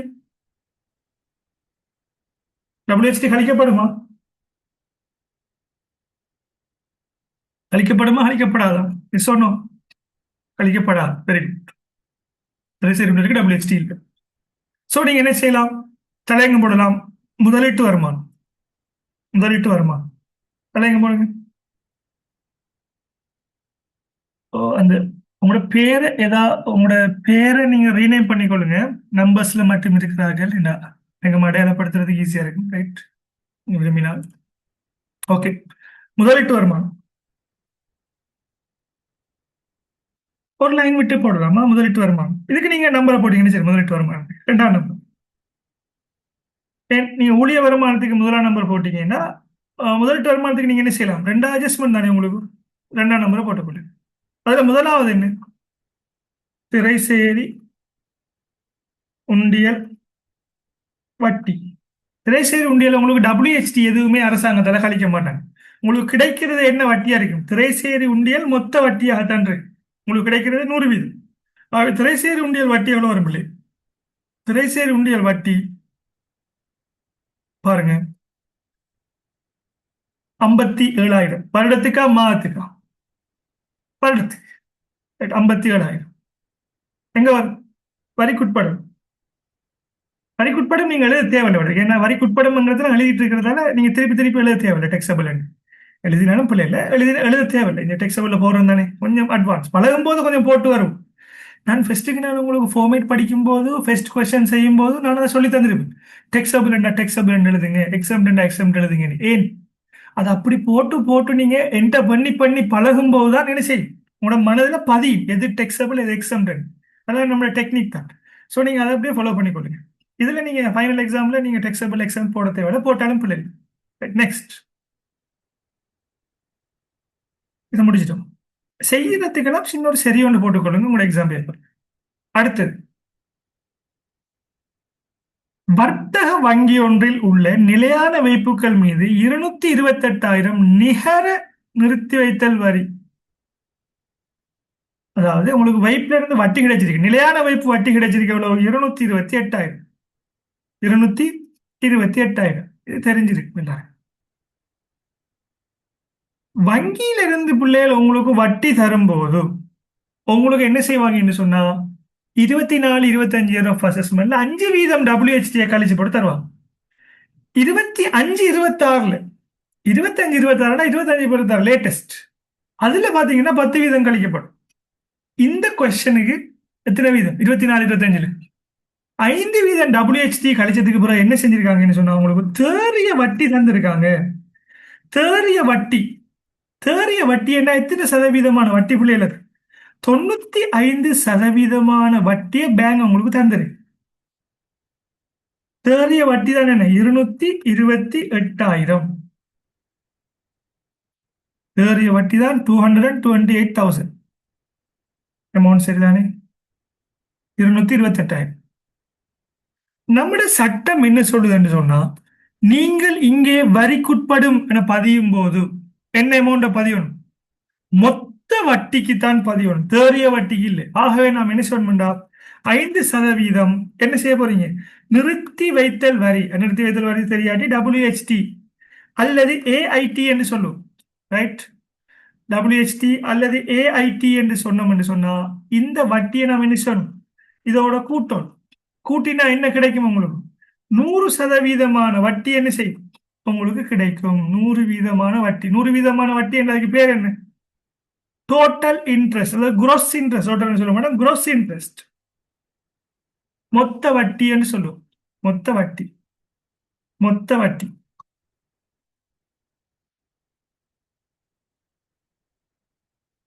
மொத்த வட்டி உங்களுக்கு கிடைக்கும் 100% சொன்னா WHT கூட்டி வாரு, மொத்த வட்டி உங்களுக்கு கிடைக்கும். அப்ப WHT எப்படி கண்டுபிடிக்கிறது? 228,000 எத்தனை சதவீதத்துக்கு சமனானது? 95%. 5 வீதம் எவ்வளவு? 12,000. ஆகவே 12,000 இதுல போட்டீங்கன்னு சொன்னா, ஆகவே மொத்த வட்டி எவ்வளவு வரும் பிள்ளை? மொத்த வட்டி 228 12 12 240,000. 240,000 வரி செலுத்த வேண்டுமா இல்லையா? 240,000 வரி செலுத்த வேண்டும். 240,000 வரி செலுத்த வேண்டும். இது முக்கியமான செம்மையாக்க வேண்டும். நெக்ஸ்ட்.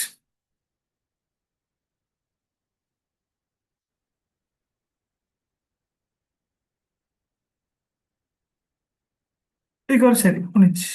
அப்ப கேப்பீங்க, சார் நம்ம ஆல்ரெடி இதுக்கு வரி கட்டிட்டேன் தானே WHT, இதை என்ன செய்யுது? ஒன்றும் செய்ய தேவையில்லை. கணக்கு முடிக்கும் போது இந்த APIT எப்படி கழிப்போமோ அப்ப இதுக்கும் ஒரு ஸ்டார் மார்க்கை போட்டுக்கணும், அல்லது 2 ஸ்டார் மார்க்கை போட்டுக்கொள்ளுங்க, அல்லது பெண்டிங் எழுதுறாங்க பெண்டிங் எழுதுங்க. கணக்கு முடிக்கும் போது ஸ்டார் மார்க் போட்டது இந்த பெண்டிங் போட்டதுல என்ன செய்யணும்? பெண்டிங் வச்சிருக்கிறீங்க, பெண்டிங் எழுதுறதுக்கு அட்ஜஸ்ட் பண்றதுக்கு அதெல்லாம் என்ன செய்யணும்? திருப்பி ஒரு தரம் பார்த்து அசம்மை ஆக்கணும்ங்கிறதா மீனிங். இப்ப 3ஆம் செம்மையாக்களுக்கு வரும், முடிய போகுது. ஆண்டின் காலப்பகுதியில் விலை கோரப்பட்ட பொது கம்பெனிகளில் உள்ள பங்குகளை விற்பனை செய்து சுனில் 187,600 இலாபத்தை பெற்றுள்ளார்.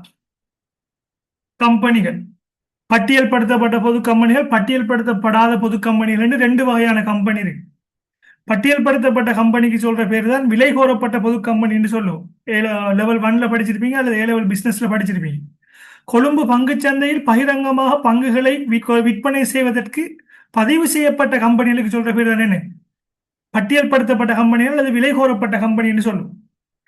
இந்த கம்பெனியில நீங்க பங்குகளை கொள்வனவு செய்து விற்பனை செய்து ஏதாவது நீங்க இலாபம் உழைத்திருந்தால் விற்பனை மூலம், இப்ப 10 ரூபாய்க்கு பங்கு வாங்கி 12 ரூபாய்க்கு வித்தீங்கன்னு சொன்னா 2 ரூபீஸ் 2 ரூபீஸ் என்ன உங்களுக்கு ப்ராஃபிட். அவ்வாறு உங்களுக்கு கிடைக்கிற 2 ரூபாய் வரிக்குட்படுமா?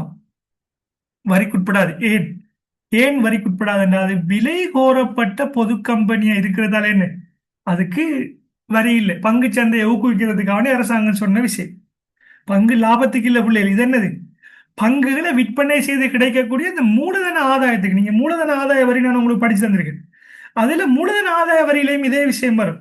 விலை கோரப்பட்ட கம்பெனியில பங்குகளை வாங்கி வித்தீங்கன்னு சொன்னா மூலதன ஆதாய வரி இல்லை என்று படிச்சிருக்கு. சேம் ரூல்ஸ் இதுக்கும் வரும். சரிதானே? ரைட். முதலாவது ஆகவே நீங்க என்ன செய்யுங்க, பங்கு விற்பனை அப்படி இல்லாட்டி நீங்க ஃபுல்லா எழுதலாம். விலை கோரப்பட்ட கம்பெனியின் பங்குகள் விற்பனை மீதான இலாபம், அது ஃபுல்லா எழுதலாம். அப்படி இல்லாட்டி என்ன செய்யலாம்? பங்கு விற்பனை இலாபம்,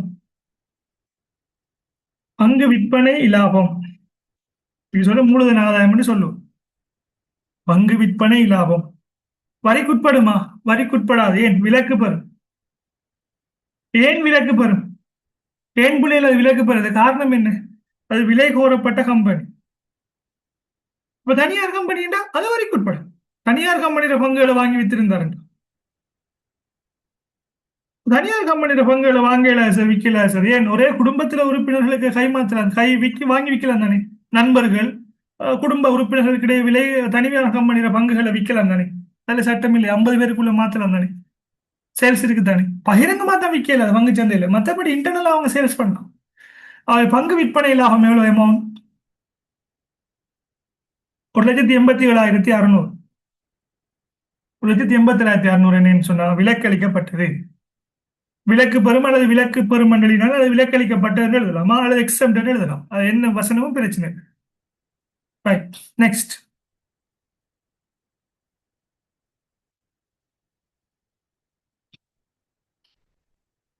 அடுத்தது பாருங்க, முக்கியமான விஷயம், இதை முடிச்சிட்டோம்.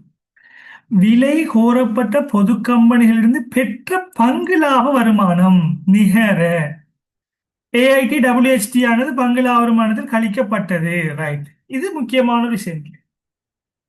வட்டியை போலதான் இதையும் சொல்றாங்க. இங்க பாருங்க, நிகர என்று சொல்றாங்க, இங்கேயும் நிகர, இங்கேயும் ஏஐடி, இங்கேயும் ஏஐடி அல்லது டபிள்யூஹெச்டி தேர்வு சொல்றாங்க. ஆனா வட்டிக்கு பதிவு செய்ததை போல பங்கு லாபத்துக்கு பதிகிறல்ல. பங்கு லாபம் உங்களுக்கு கிடைக்கப்பெறுகின்ற போது அதுல பங்கு லாப வரி 15% டபிள்யூஹெச்டி பங்கு லாப வரி. பங்கு லாபத்துக்கு 15% டபிள்யூஹெச்டி கழித்து உங்களுக்கு வருமானம் கிடைத்தால், உங்களோட பேங்க்கு டிபாசிட் ஆகியிருந்தால், அதை மீண்டும் நீங்க என்ன செய்ய தேவையில்லை, வருமானமா நீங்க காட்ட தேவையில்லை. விலக்களிக்கப்பட்டதுக்கு காட்டினா போதும், வரிக்குட்படாது. விலக்களிக்கப்பட்டது ஏனென்று சொன்னா பங்கு லாபத்துல கழிக்கப்படுகின்ற வரி ஒரு இறுதி வரி என்ற கேட்டகரிக்குள்ள, ஒரு ஃபைனல் டெக்ஸ் என்கிற கேட்டகரிக்குள்ள நாம் எடுக்கும். ஸோ என்ன செய்வோம், அதை எழுதி கொள்ளுங்க. இது நம்மகிட்ட நோட்ஸ் இருக்கு, நோட்ஸ் நான் பிள்ளைகள் தந்திருக்கேன். பங்கு இலாபம் அல்லது தேறிய பங்கு லாபம்னு சொல்லுவோம். மாதிரி பேர் தேறிய பங்கு லாபம். தேறிய பங்கு லாபம் என்ன, விலக்கு பெறும். ஏன் விலக்கு பெறும் என்று சொன்னா டபிள்யூஹெச்டி கழிக்கப்பட்டது. டபிள்யூஹெச்டிக்கு இன்னொரு பேர் தான் அட்வான்ஸ் இன்கம் டேக்ஸ், ஏஐடி என்று சொல்லுவோம். என் ஆல்ரெடி அவங்க நாம கால்குலேட் பண்ணி வரியை செலுத்துறதுக்கு இடையிலேயே என்ன செஞ்சிருப்பாங்க, அவங்க பங்கு லாபம் தர கம்பெனி ஆல்ரெடி அட்வான்ஸாவே டிடெக்ட் பண்ணிருப்பாங்க. அதுக்காக வேண்டி தான் நம்ம என்ன செய்யறோம், அதாவது அட்வான்ஸ் இன்கம் டேக்ஸ் என்று சொல்றது வேற ஒண்ணுமே இல்லை. அப்ப ஏபிஐடி என்று சொல்றேன் என்ன சார், நம்ம சம்பளத்துக்கு கால்குலேட் பண்ணி வரி கட்டுறதுக்கு முதல் அட்வான்ஸாவே கம்பெனி அதை டிடெக்ட் பண்றதால அட்வான்ஸ் பர்சன் இன்கம் டேக்ஸ் சொல்லுவோம், ஏபிஐடி வேற ஒண்ணுமே இல்லை.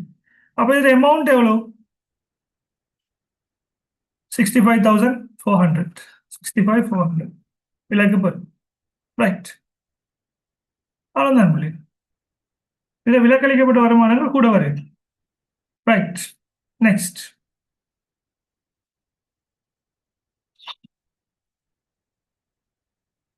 அடுத்தது பாருங்க, நாலாவது முக்கியமான ஒரு விஷயம்.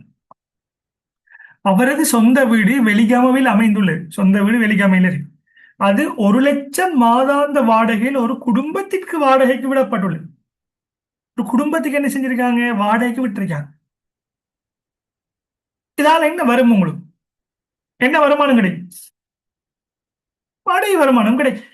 வாடகை வருமானம் என்ன கேட்டகரி, என்ன கேட்டகரி பிள்ளை, முதலீட்டு வருமானம். ஆனால் வாடகை வருமானம் வரும்போது என்ன செய்யணும், ஒரு ஸ்டார் மார்க் போட்டுக்கணும். ஏன், நமக்கு அரசாங்கமோ சலுகை தந்திருக்கு.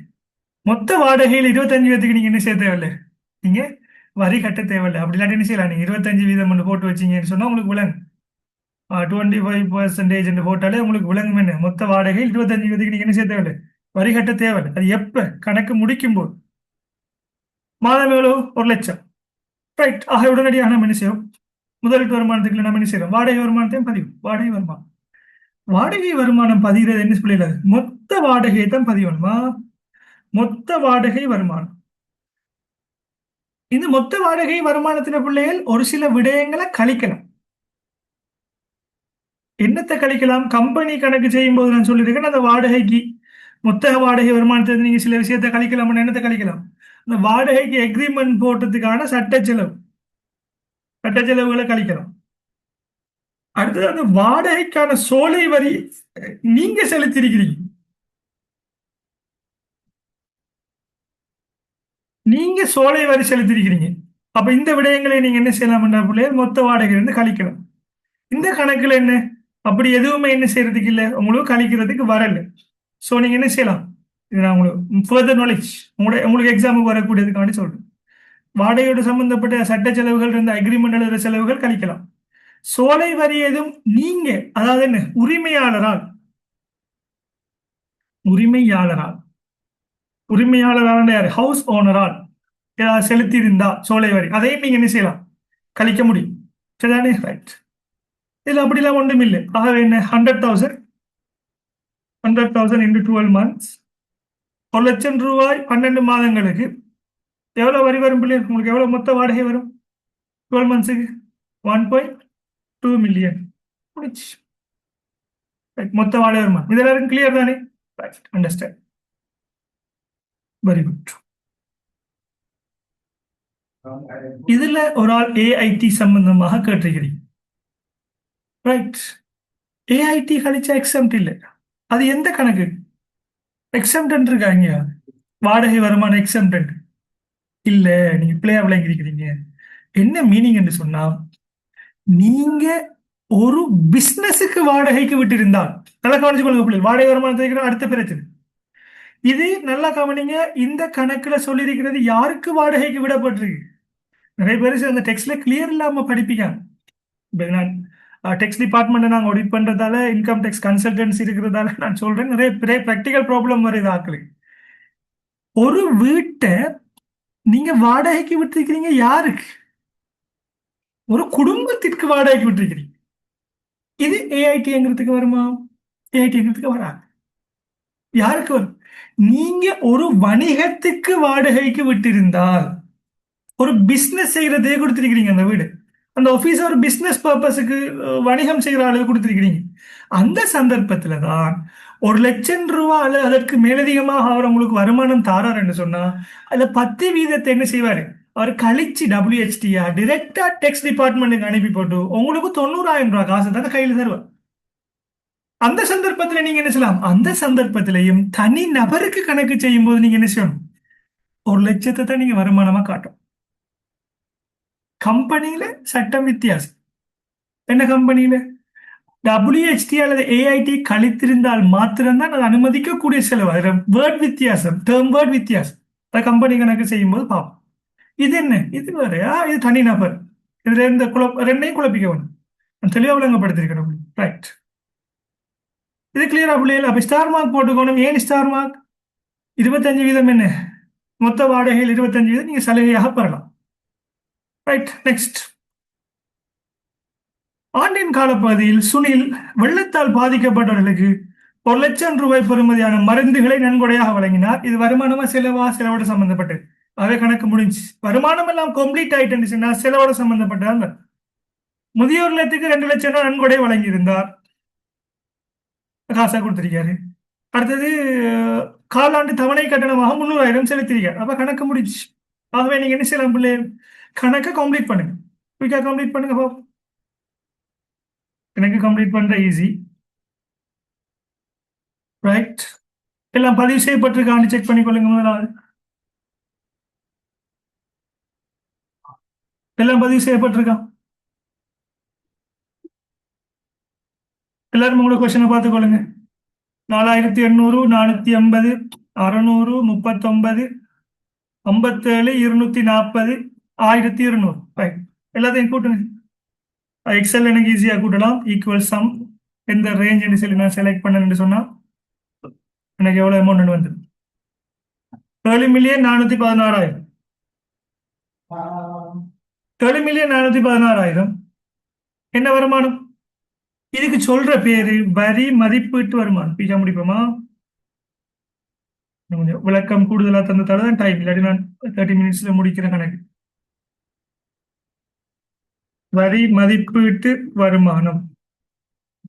வரி மதிப்பீட்டு வருமானம். ரைட். இந்த வரி மதிப்பீட்டு வருமானத்திலிருந்து பாத்தீங்கன்னா பிள்ளையே நீங்க 3 விடயங்களை கழிக்கலாம். ஒன்று, என்னத்தை கழிக்கலாம் சொன்னா தனிப்பட்ட நிவாரணம், பர்சனல் ரிலீஃப், வரியற்ற விடுதலை என்று சொல்லுவோம்.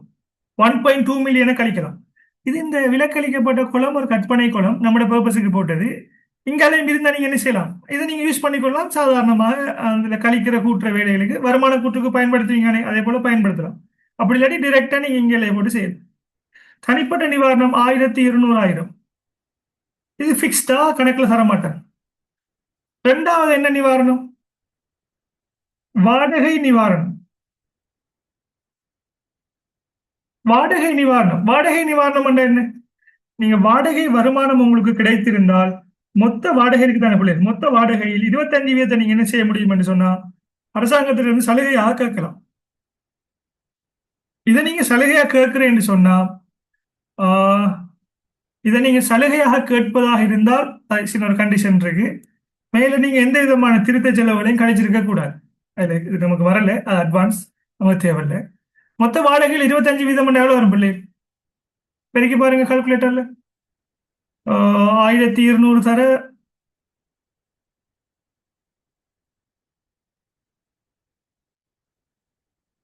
300,000 வரும். Yes, okay, 300,000. மூணாவது என்ன என்று சொன்னா தகைமை கொடுப்பனவுகள்.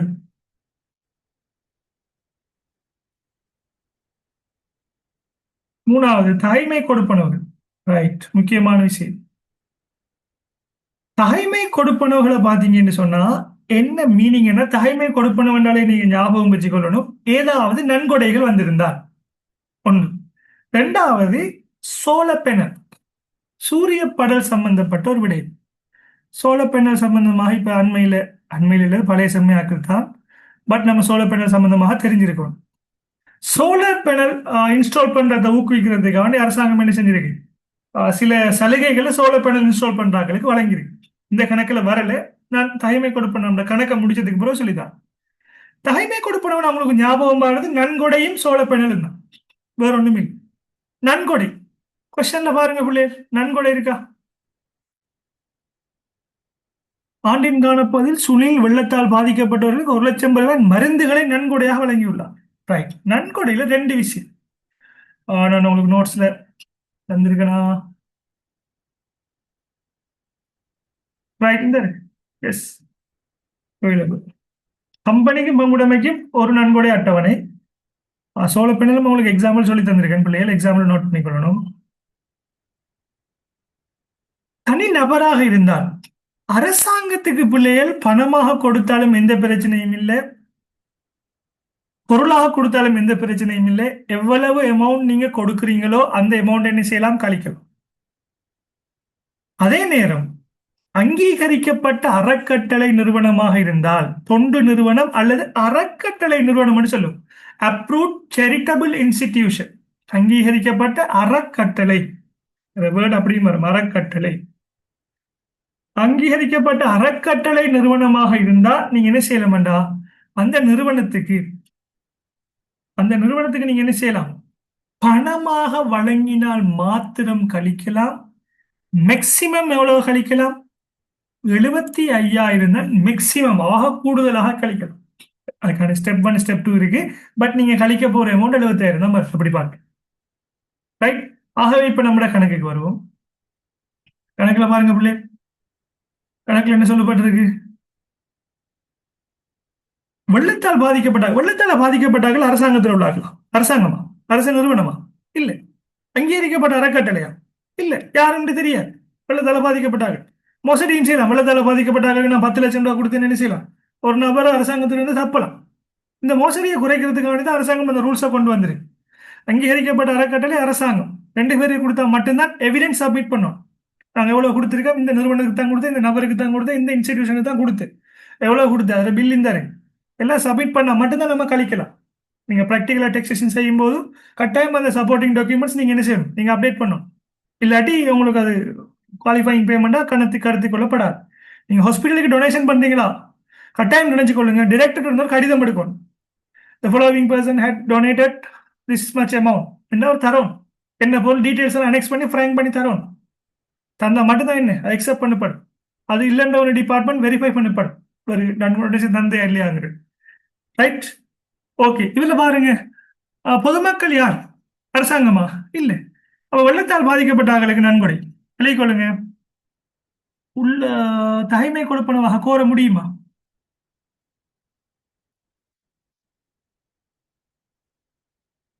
வெள்ள நன்கொடை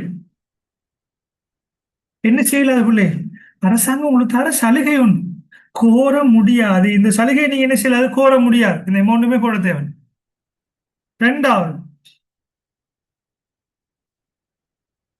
ரெண்டாவது யாருக்கு,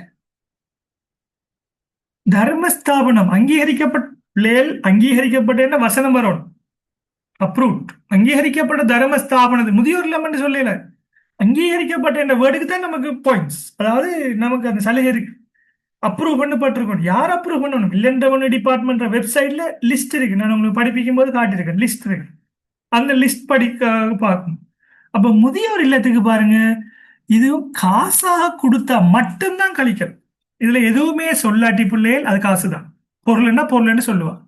அதை வெளியே கொள்ளுங்க. அங்கீகரிக்கப்பட்ட தர்ம அங்கீகரிக்கப்பட்ட அறக்கட்டளை, அங்கீகரிக்கப்பட்ட அறக்கட்டளை, அங்கீகரிக்கப்பட்ட அறக்கட்டளை கொடுத்தது என்ன செய்யலாம்? பணமாக கொடுத்திருக்காரு. எவ்வளவு கொடுத்திருக்காரு? 200,000 கொடுத்திருக்காரு. அப்ப இது 200,000 கழிக்கலாமா? நோ, கழிக்க முடியாது. இதுக்கு என்ன சட்டம் என்று சொன்ன பிள்ளைகள், சட்டம் என்ன இருக்குன்னா, இந்த இருக்கு விட்ட பாருங்க. உங்களோட வரி மதிப்பீட்டு வருமானத்துல 1/3 எடுக்கணும். ஸ்டெப் 1. ஸ்டெப் 2 75,000 எடுக்கணும். அது பிக்ஸ்ட் அமௌண்ட். ரெண்டையும் ஒப்பிட்டு எது குறைவாக இருக்கும் அந்த அமௌண்ட்டை தான் கழிக்கணும். ஆகவே நீங்க என்ன செய்யலாம்? இது அப்படியே செய்யலாம், எந்த பிரச்சனையுமே இல்லை. இது இது மேக்சிமம் 75,000 என்று சொல்றதால நம்ம டைரக்ட் 75,000 கழிச்சுட்டாலும் என்ன, ஓகே. பட் அந்த ரூல்ஸ் படி அவங்க ரூல்ஸ் ஃபாலோ பண்ணணும் என்று விரும்பினாங்க என்று சொன்னா நீங்க என்ன செய்யலாம்? இதை போடணும். ஸ்டெப் 1. ஸ்டெப் 1 என்ன பிள்ளை? வரி மதிப்பீட்டு வருமானத்துல 1/3. ஸ்டெப் 2 என்ன? 75,000. அடுத்தது என்ன? இரண்டில் எது குறைவானதோ அந்த அமௌண்ட் மேலெழினமே. இந்த ரெண்டில் எது குறைவானது நீங்க பிரக்கெட்டுகளினமே பிள்ளை. அதே போல என்ன, ரெண்டில் எது குறைவானதோ அது தகைமை கொடுப்பனவாக கழிக்கப்படும். ரெண்டில் எது குறைவானது? ரெண்டில் எது பிள்ளைகள் குறைவானது?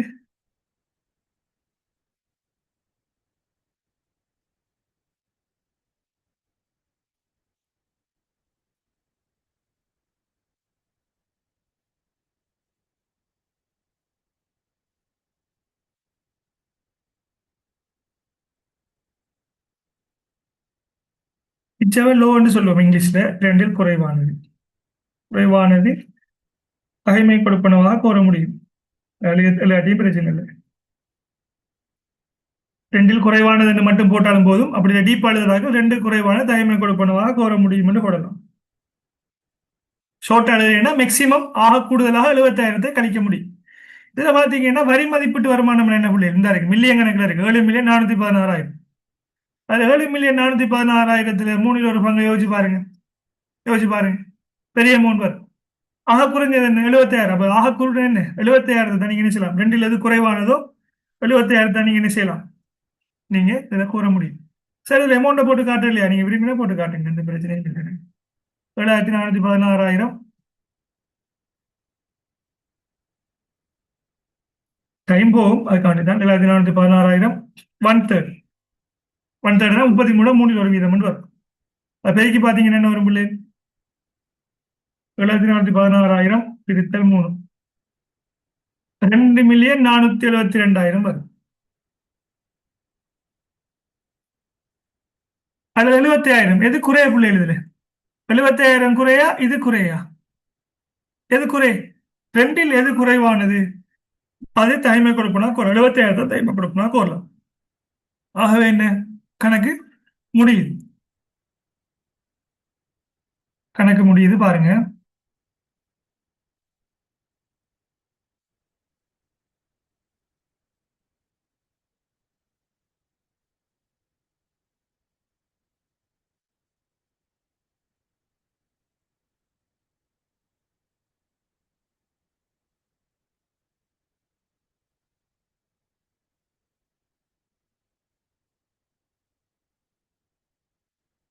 Right. அடுத்தது பாருங்க. வேற என்ன இருக்கு? இதோட கணக்கு முடியும். அப்ப நீங்க கணக்கை பேலன்ஸ் பண்ணீங்கன்னா எல்லாத்தையும் கூட்டி கழிச்சிங்கன்னா என்ன வரும்? 1,200 முந்நூறு, 1,500, 1,575. இப்போ இந்தியாவில் மாத்தினீங்க என்ன? 1,575,000 டைமை கொடுக்கணும், எல்லாம் சேர்த்து கழிக்கிறது. இந்த இருக்குது வரி மதிப்பீடு வருமானத்திலிருந்து கழிக்கிறது. இதை கழிச்சிங்கன்னா என்ன வரும்? கழித்தால் உங்களுக்கு கிடைக்கப்பெறுகின்ற விடை இதுல இருந்து இந்த இருக்கிறத கழிச்சிங்க என்று சொன்னா என்ன கிடைக்கும்? 5,841,000 கிடைக்கும்.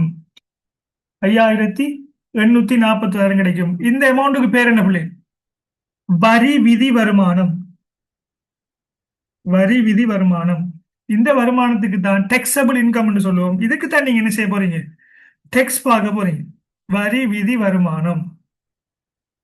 வரி விதிக்கக்கூடிய வருமானம் சொல்லுவோம். வரி விதி வருமானம்.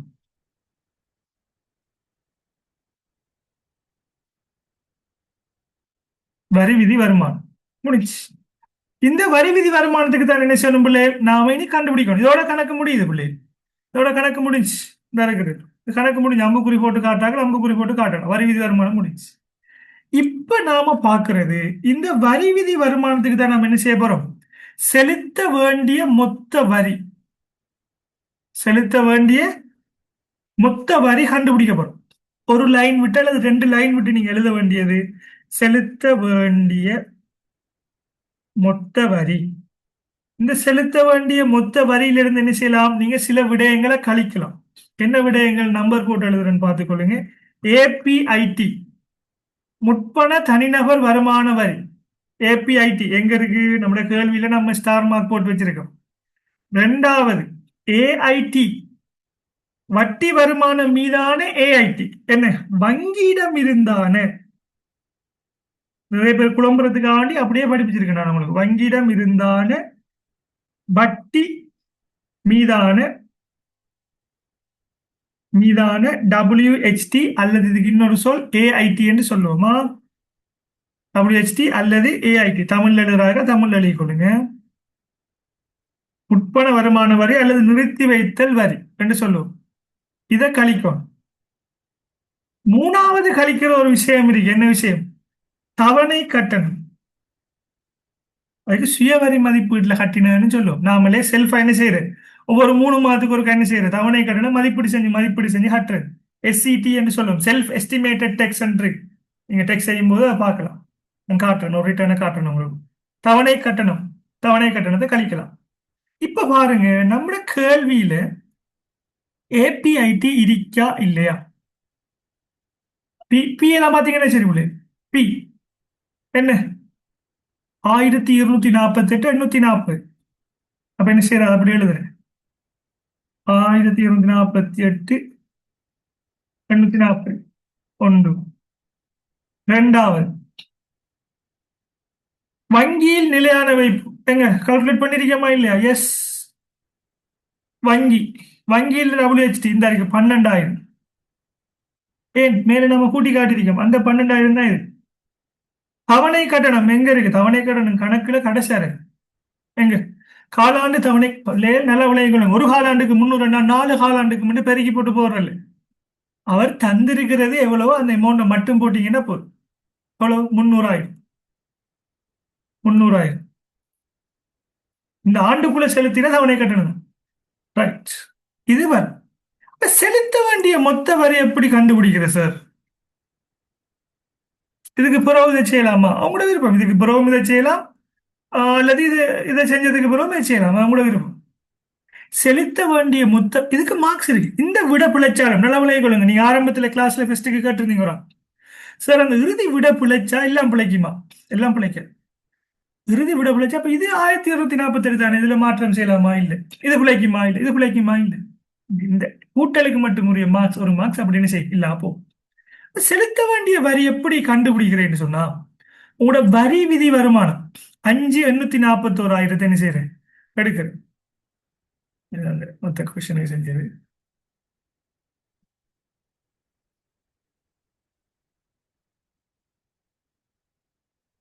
எப்படி கண்டுபிடிக்கிறேன் பிள்ளைகள்? உங்களுக்கு இதை கண்டுபிடிக்கிறேன். இந்த இருக்கு பாருங்க, 5,841,000 வரி விதி வருமானம். இதை கண்டுபிடிக்கிற மெத்தட் என்னன்னு சொன்னா, உங்களுக்கு வரி வீதம் இருக்கு. வரி வீதம் எப்படி இருக்குன்னு சொன்னா 6ஆம் வாய்ப்பாடு படி இருக்கு. இப்ப உங்களோட இந்த 5,841,000 எப்படி இருக்குன்னு எடுத்துக்கொள்ளுங்கன்னு சொன்னா, கற்பனை எடுத்துக்கொள்ளுங்க. ஒரு பணக்குவியலாக இருக்கு. குழந்தைகளுக்காண்டி சொல்றேன். பணக்குவியலாக இப்படி இருக்கு. இந்த குவியல் இருந்து என்ன செய்யறாங்கன்னா, ஒரு பகுதி 5 லட்சம், ஒரு பகுதி 500,000 இதை எடுக்காங்க. இதுக்கு எத்தனை வீதம் பார்க்கிறோம்? டெக்ஸ். அப்படித்தான் நம்ம என்ன செய்ய போறோம்? டெக்ஸ் பார்க்க போறோம். இந்த 5,05,841,000 அதுல இருந்து ஒரு 5 லட்சத்தை எடுக்கும். 5 லட்சம். அந்த 5 லட்சத்துக்கு எத்தனை வீதம் டெக்ஸ் என்று சொன்னா 6 வீதம் டெக்ஸ். ஏதாவது பேலன்ஸ் இருக்கான்னு பார்க்கும். எஸ், பேலன்ஸ் இருக்கு. எவ்வளவு பேலன்ஸ் இருக்கு? 5,741,000 இருந்து 500 போயிடுச்சுன்னா எவ்வளவு வரும்? 5,341,000. அப்ப இதுக்கு டெக்ஸ் எவ்வளவு வரும் பிள்ளைகள்? 5 லட்சம் தர 6 வீதம் 30,000. பிள்ளைகள் இதை கழிக்கணும் மன்றத்துக்கான தான் பிரேக்கெட் பண்ணிருக்கேன். பட் இங்க 30,000 பிளஸ்லயே போட்டுவாங்க. நம்ம கண்டுபிடிக்க எவ்வளவு செலுத்த வேண்டும்ங்கிறத கண்டுபிடிக்கிறது தானே. இப்ப இந்த 5,341,000 இருந்த 5 லட்சத்தை எடுக்கலாமா? எஸ், எடுக்கலாம். தாராளமாக இருக்கு. அப்ப அந்த 5 லட்சத்துக்கு எத்தனை வீதம்? அந்த 5 லட்சத்துக்கு 12 வீதம் டெக்ஸ். நான் சொல்ற மெத்தட் படி தான் போகணும். 5 லட்சம் தர 12 வீதம் எவ்வளவு? 60,000. ஏதாவது பேலன்ஸ் இருக்கா? எஸ், பேலன்ஸ் இருக்கு. இந்த மெத்தட் தான் சரியான மெத்தட். மொத்தமா அமௌண்ட்டை போட்டு பெருக்கி எடுக்க போனோம். அது பிள்ளை அது வராது. உங்க டெக்ஸேஷன் பிள்ளைக்கு நீங்க கஷ்டப்படுவீங்க. இதுல பாத்தீங்க இன்னொரு 5 லட்சம் எடுக்கலாமா? எஸ், 5 லட்சம் எடுக்கலாம். அதுக்கு எத்தனை வீதம்? 6 6 12 3 18 வீதம். 6ஆம் வகுப்பு பிள்ளைகள் இந்த இயர் ஆஃப் அசஸ்மெண்ட்டுக்கு மட்டும்தான். அங்கால உங்களோட புது இயர் ஆஃப் அசஸ்மெண்ட்டுக்கு சின்ன ஒரு சேஞ்ச் வந்துட்டு டைரக்டாவே 18க்கு போற ஆப்ஷன் ஒன்று வந்துட்டு 12 இல்லாமல். சரியா? அது புது விஷயம். நெக்ஸ்ட் இயர் நியூ சிலபஸ் செய்யறாங்களுக்கு அந்த பெர்சன்டேஜ் வரும். 25 26 இயர் ஆஃப் அசஸ்மெண்ட். இதுக்கு எவ்வளவு வரும்? 90,000. ஏதாவது பேலன்ஸ் இருக்கா? எஸ், பேலன்ஸ் இருக்கு. எவ்வளவு? இதுல 5 லட்சம் எடுக்கலாமா? எஸ், எடுக்கலாம்.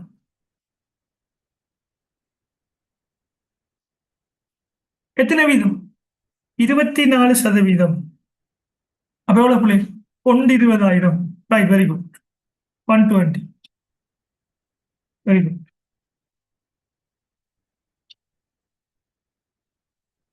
அடுத்தது ஏதாவது பேலன்ஸ் இருக்கா?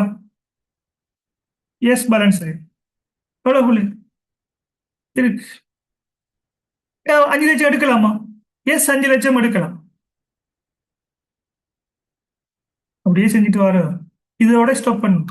30 வீதம்.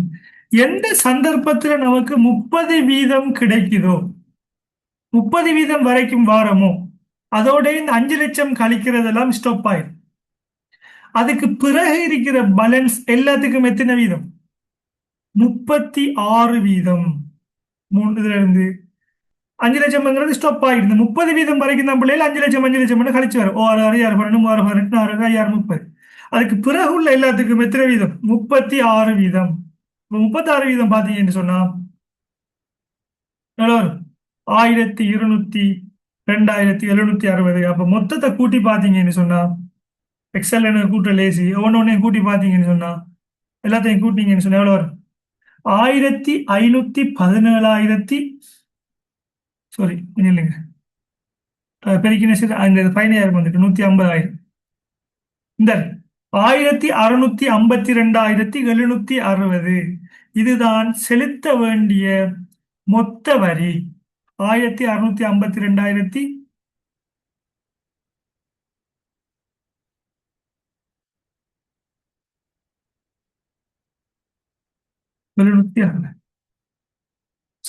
ஸ்கிரீன் ஷேர் ஆகுதானே? ரைட். இப்ப என்ன, எல்லாத்தையும் பேலன்ஸ் பண்ணீங்கன்னு சொன்னா என்ன பிள்ளை? இதுல இருந்து இது எல்லாத்தையும் கழிச்சிங்கன்னு சொன்னாலும் வரும் 91,920. இதுக்கு பேருதான் மிகுதி செலுத்த வேண்டிய வருமான வரி. இப்ப பேலன்ஸ் டேக்ஸ் பேயபிள், இங்கிலீஷ்ல பேலன்ஸ் டேக்ஸ் பேயபிள் நாங்கள் எழுதுவோம்.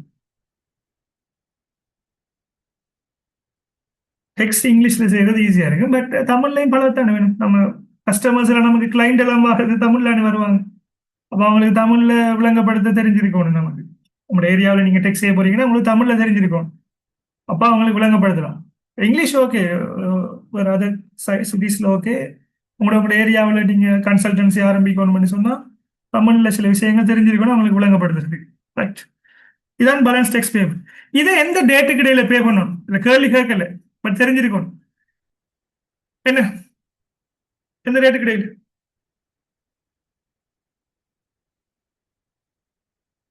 செப்டம்பர் 30 இடையில என்ன செய்யணும்? நீங்க பே பண்ணணும். இதை ரிட்டர்ன் எப்ப சப்மிட் பண்ணணும்? நவம்பர் 30 இடையில என்ன செய்யணும்? நீங்கள் ரிட்டர்ன் என்ன செய்யணும், இதை சப்மிட் பண்ணணும். இல்லாட்டி உங்களுக்கு 10% பெனால்ட்டி, செலுத்த வேண்டிய வரியை நீங்க செலுத்தாட்டி உங்களுக்கு இந்த செலுத்த வேண்டிய வரியில 10% பெனால்ட்டி என்ன செய்யப்படும், விதிக்கப்படும். ரைட். இதுல உங்களுக்கு கொஸ்டினை பாருங்க, எல்லாம் வந்துட்டா வரி விதி வருமானம் நீங்க ஏ என்று போடுறாங்க, ABCD போட்டுக்கொள்ளுங்க. அது எந்த பிரச்சனையும் இல்லை. ABCD போட போறீங்களா? ABCD போடுறாங்க. வரி மதிப்பீட்டு வருமானம் எங்க இங்க இதுல ஏ, இது போட்டுக்கொள்ளுங்க. ஏ வரி விதி வருமானம். பி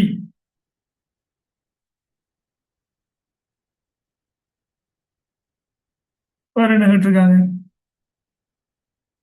செலுத்த வரி விதி வருமானம் தான் கேட்டிருக்காங்க, வரி மதிப்பீட்டு வருமானம் கேட்கல. வரி மதிப்பீட்டு வருமானம் தேவை.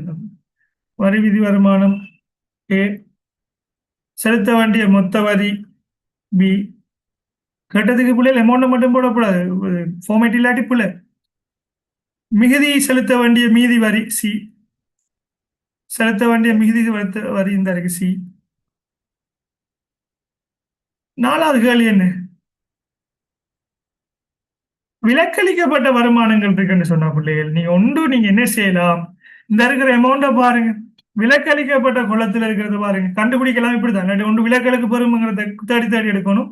அப்படி இல்லாட்டி இந்த அமௌண்ட் போட்டிருக்கிறீங்க, 1 2 3 4 5, இந்த சகல விஷயத்தை நீங்க என்ன செய்யலாம்டா, நீங்க வேற என்ன செய்யலாம், நீங்க வேற எடுக்கணும். நீங்க வேற எழுதி காட்டலாம். இந்த குளம் போட்டாக்கள் என்ன செய்ய தேவையில்லை, எந்த பிரச்சனையும் இல்லை உங்களுக்கு. இதை நீங்க வேற எழுதி காட்டுங்க. அப்படி இல்லாட்டி இந்த குளம் போட்டாக்கள்,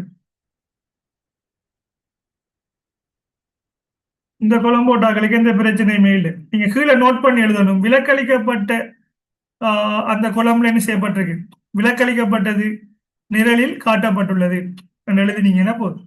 சரிதானே? Right. அப்ப இது என்ன, விலக்களிக்கப்பட்டது, விலக்களிக்கப்பட்டது exempted income. சாரி,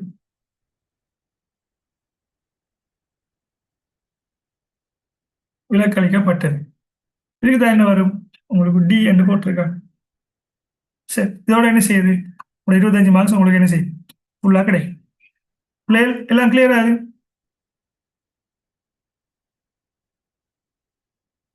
என்ன கட்டிக்கிறீங்க, 1200 எப்படி வந்து என்ன கட்டிக்கிறீங்க? என்ன 1200? அது வரியற்ற விடுதொகை, தனிப்பட்ட நிவாரணம், சட்டத்தில் இருக்கு தம்பி. உழைக்கிற ஹாஸ்ல 12 லட்சம் ரூபாய்க்கு நீங்க என்ன செய்ய தேவையில்லை, வரி கட்ட தேவையில்லை. ரைட். ரைட். ஸ்டூடெண்ட்ஸ் எல்லாருக்கும் கிளியரா? கிளியர் மெசேஜ் போடுங்க. அடுத்த கொஸ்டின் போகிறேன்.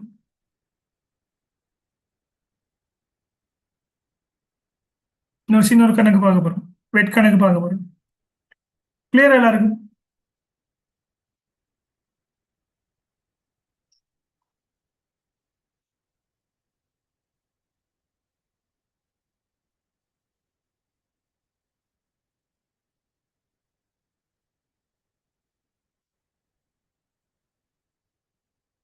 ரைட். கட்டாயம்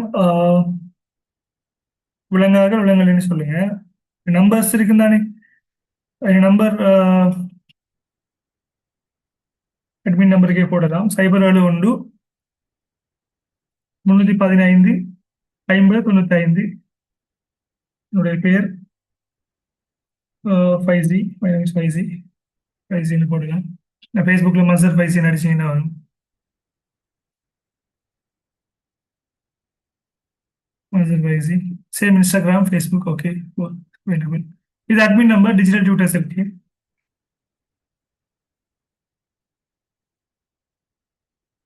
அண்ட் பர்சனல் நம்பர் மேபி பிஸியாக இருக்கும். நான் சில நேரங்களில் ஆஃபீஸ் மீட்டிங்கில் இருக்கிறதுல பிஸியாக இருக்கும். அட்மின் நம்பருக்கு போட்டிங்கன்னா அட்மின் நம்பர்லேருந்து எனக்கு ஒரு எக்ஸஸ் தருவாங்க, நான் பார்த்து ரிப்ளை பண்ணுறேன் உங்களோட டவுட்ஸ் இருக்கு. ரைட். ஓகே பிள்ளைகள், கட்டாயம். ரைட். உங்களோட கொஸ்டின்ஸ் சார். 500 அது கொஞ்சம் விளங்கப்படுதுங்க. 500 6 வீதம் பார்க்கறது.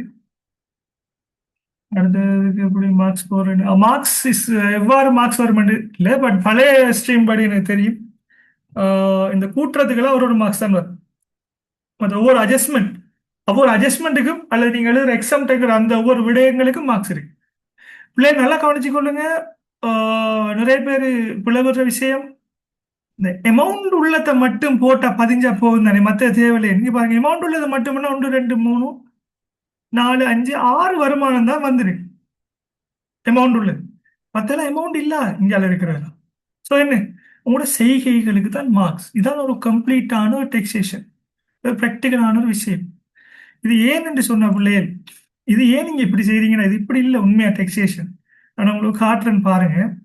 சின்ன ஒரு ஜெண்டர் நாலேஜுக்காக, நீங்க எல்லாம் ஒரே ஃபீல்டில் இருக்கிறாங்கன்னா, இப்போ நீங்களும் டபிள்யூடி முடிச்சா சேம் ஃபீல்ட். நீங்களும் அக்கௌண்டன்ட், நானும் அக்கௌண்டன்ட். நான் ஆடிட்டராக இருக்கேன், கவர்மெண்ட் ஆடிட்டர், சுப்ரீம் கோர்ட்.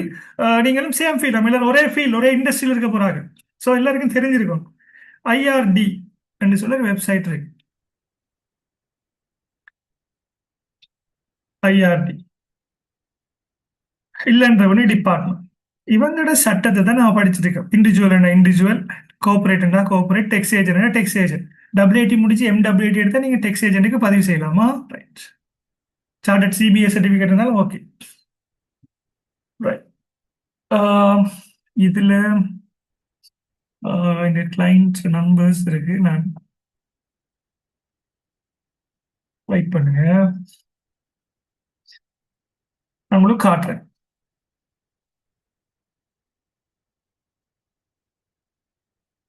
இதுல டின் நம்பர் இருக்கு, டெக்ஸ் ஐடென்டிஃபிகேஷன் நம்பர்.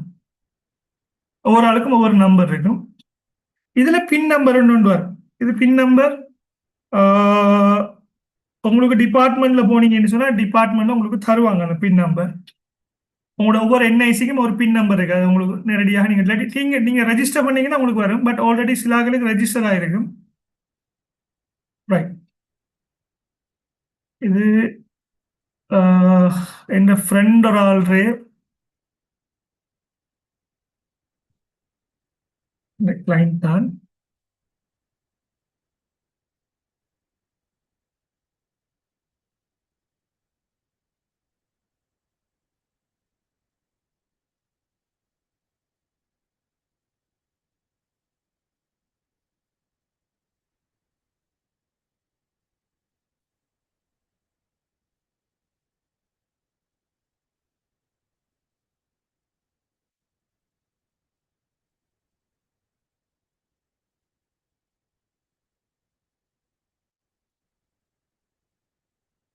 கொஞ்சம் வெயிட் பண்ணுங்க.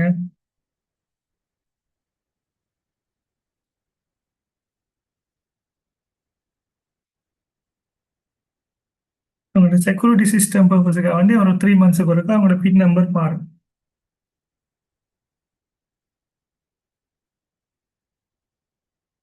Right, okay. இதான் பிள்ளைகள் லொகின் பண்ணினா இப்படித்தான் இருக்கும். லொகின் பண்ணினா இப்படித்தான் இருக்கு.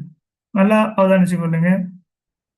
நான் எக்ஸ் கன்சல்டன்சி டீச் பண்றதால எனக்கு தெரியும். இதுல ப்ரொஃபைல் அந்த குறிப்பிட்ட நபர் பேர் இருக்கும், அவரோட ஃப்ரெண்ட் தான். இதுல பாருங்க பிள்ளைகள் இயர் ஆஃப் அசஸ்மெண்ட் இருக்கு 23 24. இதான் அந்த இயர் ஆஃப் அசஸ்மெண்ட் நீங்க படிக்கிறதுக்குரிய காரணம் இதான்.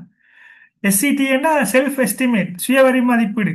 நீங்க டெக்ஸ் அட்மினிஸ்ட்ரேஷன்ல படிச்சதுனா இந்த ரிட்டர்ன் இருக்கு தானே, இந்த ரிட்டர்னை தான் நீங்க ஃபில் பண்ணணும். சப்மிட் இ ஃபைல்.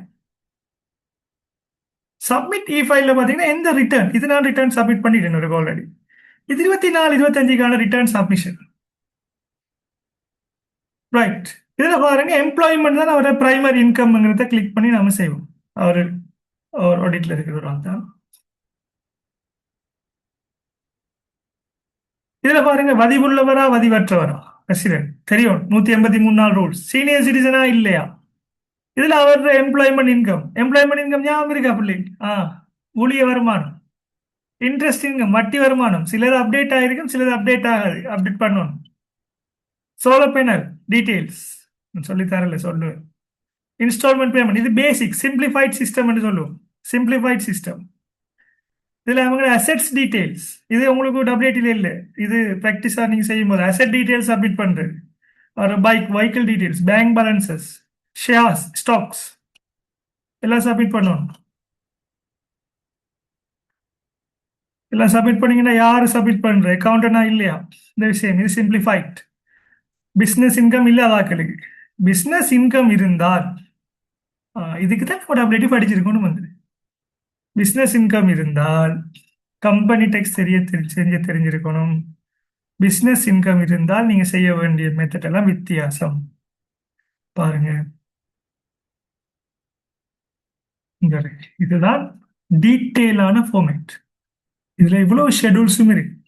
சகல விடயமே என்ன பண்ணணும். Schedule 1 employment income, schedule 2 business income. Business income இது கொஞ்சம் ப்ராசஸ் கூட நீங்க கால்குலேட் பண்ணி கொண்டு வரணும். இதுல இருக்கிற இந்த இருக்கு பாருங்க, நம்ம செஞ்ச ஃபார்மேட் மாதிரியே இருக்கு அப்படியே. Employment, business, investment, other income, assessable income, வரி மதிப்பீட்டு வருமானம். அதுல இருந்து நீங்க வாடகை நிவாரணம், சோலார் பேனல்ல ரிலீஃப் இருக்கு, தனிப்பட்ட நிவாரணம் டைரக்டா 12 லட்சம் ரூபாய்க்குள்ள இருந்து அது வரும். 1.2 மில்லியன் கழிக்கலாம். Total relief, qualifying payment, taxable income எல்லாம் என்ன செய்யணும் பிள்ளைகள் ஒர்க்கிங்ஸ் இருக்குது. எல்லாம் செஞ்சு கடைசியா முடிச்சு நீங்க டீட்டெயில்ஸ் என்ன சப்மிட் பண்ண என்ன வரும் உங்களுக்குரிய டெக்ஸ்ட் கம்ப்ளீட் ஆகும். இது இண்டிவிஜுவல் டெக்ஸ்ட் அப்லோட் ஷெடியூல்ஸ் நம்ம அப்லோட் பண்றதுல என்னென்ன ஷெடியூல்ஸ் நம்ம சப்போர்ட்டிங் டாக்குமெண்ட்ஸ் அப்லோட் பண்ணணும் அந்த இயர் ஆஃப் அசஸ்மெண்ட்டுக்கு.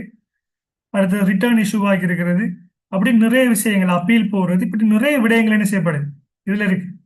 அதான் தனி டெக்ஸ்ட் கோர்ஸ் நீங்க 36,000 50,000 டபிள்யூடியில் நீங்க 55,000 50,000 மெம்பர்ஸுக்கு டபிள்யூடியில் டீச் பண்ணுவாங்க. அது 2 லெவல்ல படிப்பாங்க. இன்னும் 36,000, செகண்ட் லெவல் 50,000. தேர்ட் லெவலில் கொஞ்சம் வித்தியாசம், லெவல் 1 லெவல் 2 இருக்கு.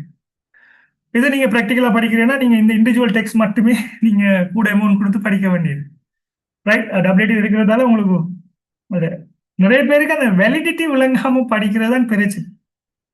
இது ஒரு ரிட்டர்ன் சப்மிட் பண்றதுக்கு பிள்ளையே நாங்க 4,000 8,000 10,000 சார்ஜ் பண்ணுவோம் அவங்களோட டிரான்சாக்ஷனுக்கு. நாங்க ஆடிட் ஃபார்ம்ஸ் கூட அவரோட டிரான்சாக்ஷன் இருக்கிறவர்களுக்கு 5,000 10,000 சார்ஜ் பண்ணுவாங்க. பட் இதெல்லாம் தெரிஞ்சிருக்கும். கட்டாயம் எக்ஸல் தெரிஞ்சிருக்கணும், கம்ப்யூட்டரைஸ் அக்கௌண்டிங் பேசிக் லெவல் தெரிஞ்சிருந்தாலும் ஓகே. நீங்க இன் ஃபியூச்சர் சார்ட்டர்டுக்கு வருவீங்க தானே, சார்ட்டர்டுக்கு வரும்போது அல்லது இந்த டெக்ஸ்ட் சம்பந்தமான கோர்சஸ் நாங்கள் ஓப்பன் பண்ணால் நீங்க better to follow practical taxation, it will help. Right, இதான் இண்டிவிஜுவல் கணக்கு பிள்ளைகள். நம்ம இண்டிவிஜுவல் கணக்கு இதோட நிப்பாட்டுவோம். ரைட், இது புது விஷயமா இருந்துச்சு. ரிட்டர்ன் இல்லை ஆல்ரெடி உங்களுக்கு தெரியுமா? ரீப்ளை பண்ணலாம். சப்மிஷன் இன்னொரு ஆள் அனுமதி ஃப்ரெண்டுங்கிறதால நான் காட்டிட்டேன். பட் ஆஃபீஷியலாக நான் காட்டல. கிளைண்ட்ஸ் டீட்டெயில்ஸ்லாம் கிளைண்ட்ஸ் வரையா ஃபில் பண்ணினா உங்களை பிடிஎஃப் ஃபைலுக்கு நான் என்ன காட்டலாம். ஓகே அப்படியே அடுத்த கொஸ்டின் போமா. ரைட்,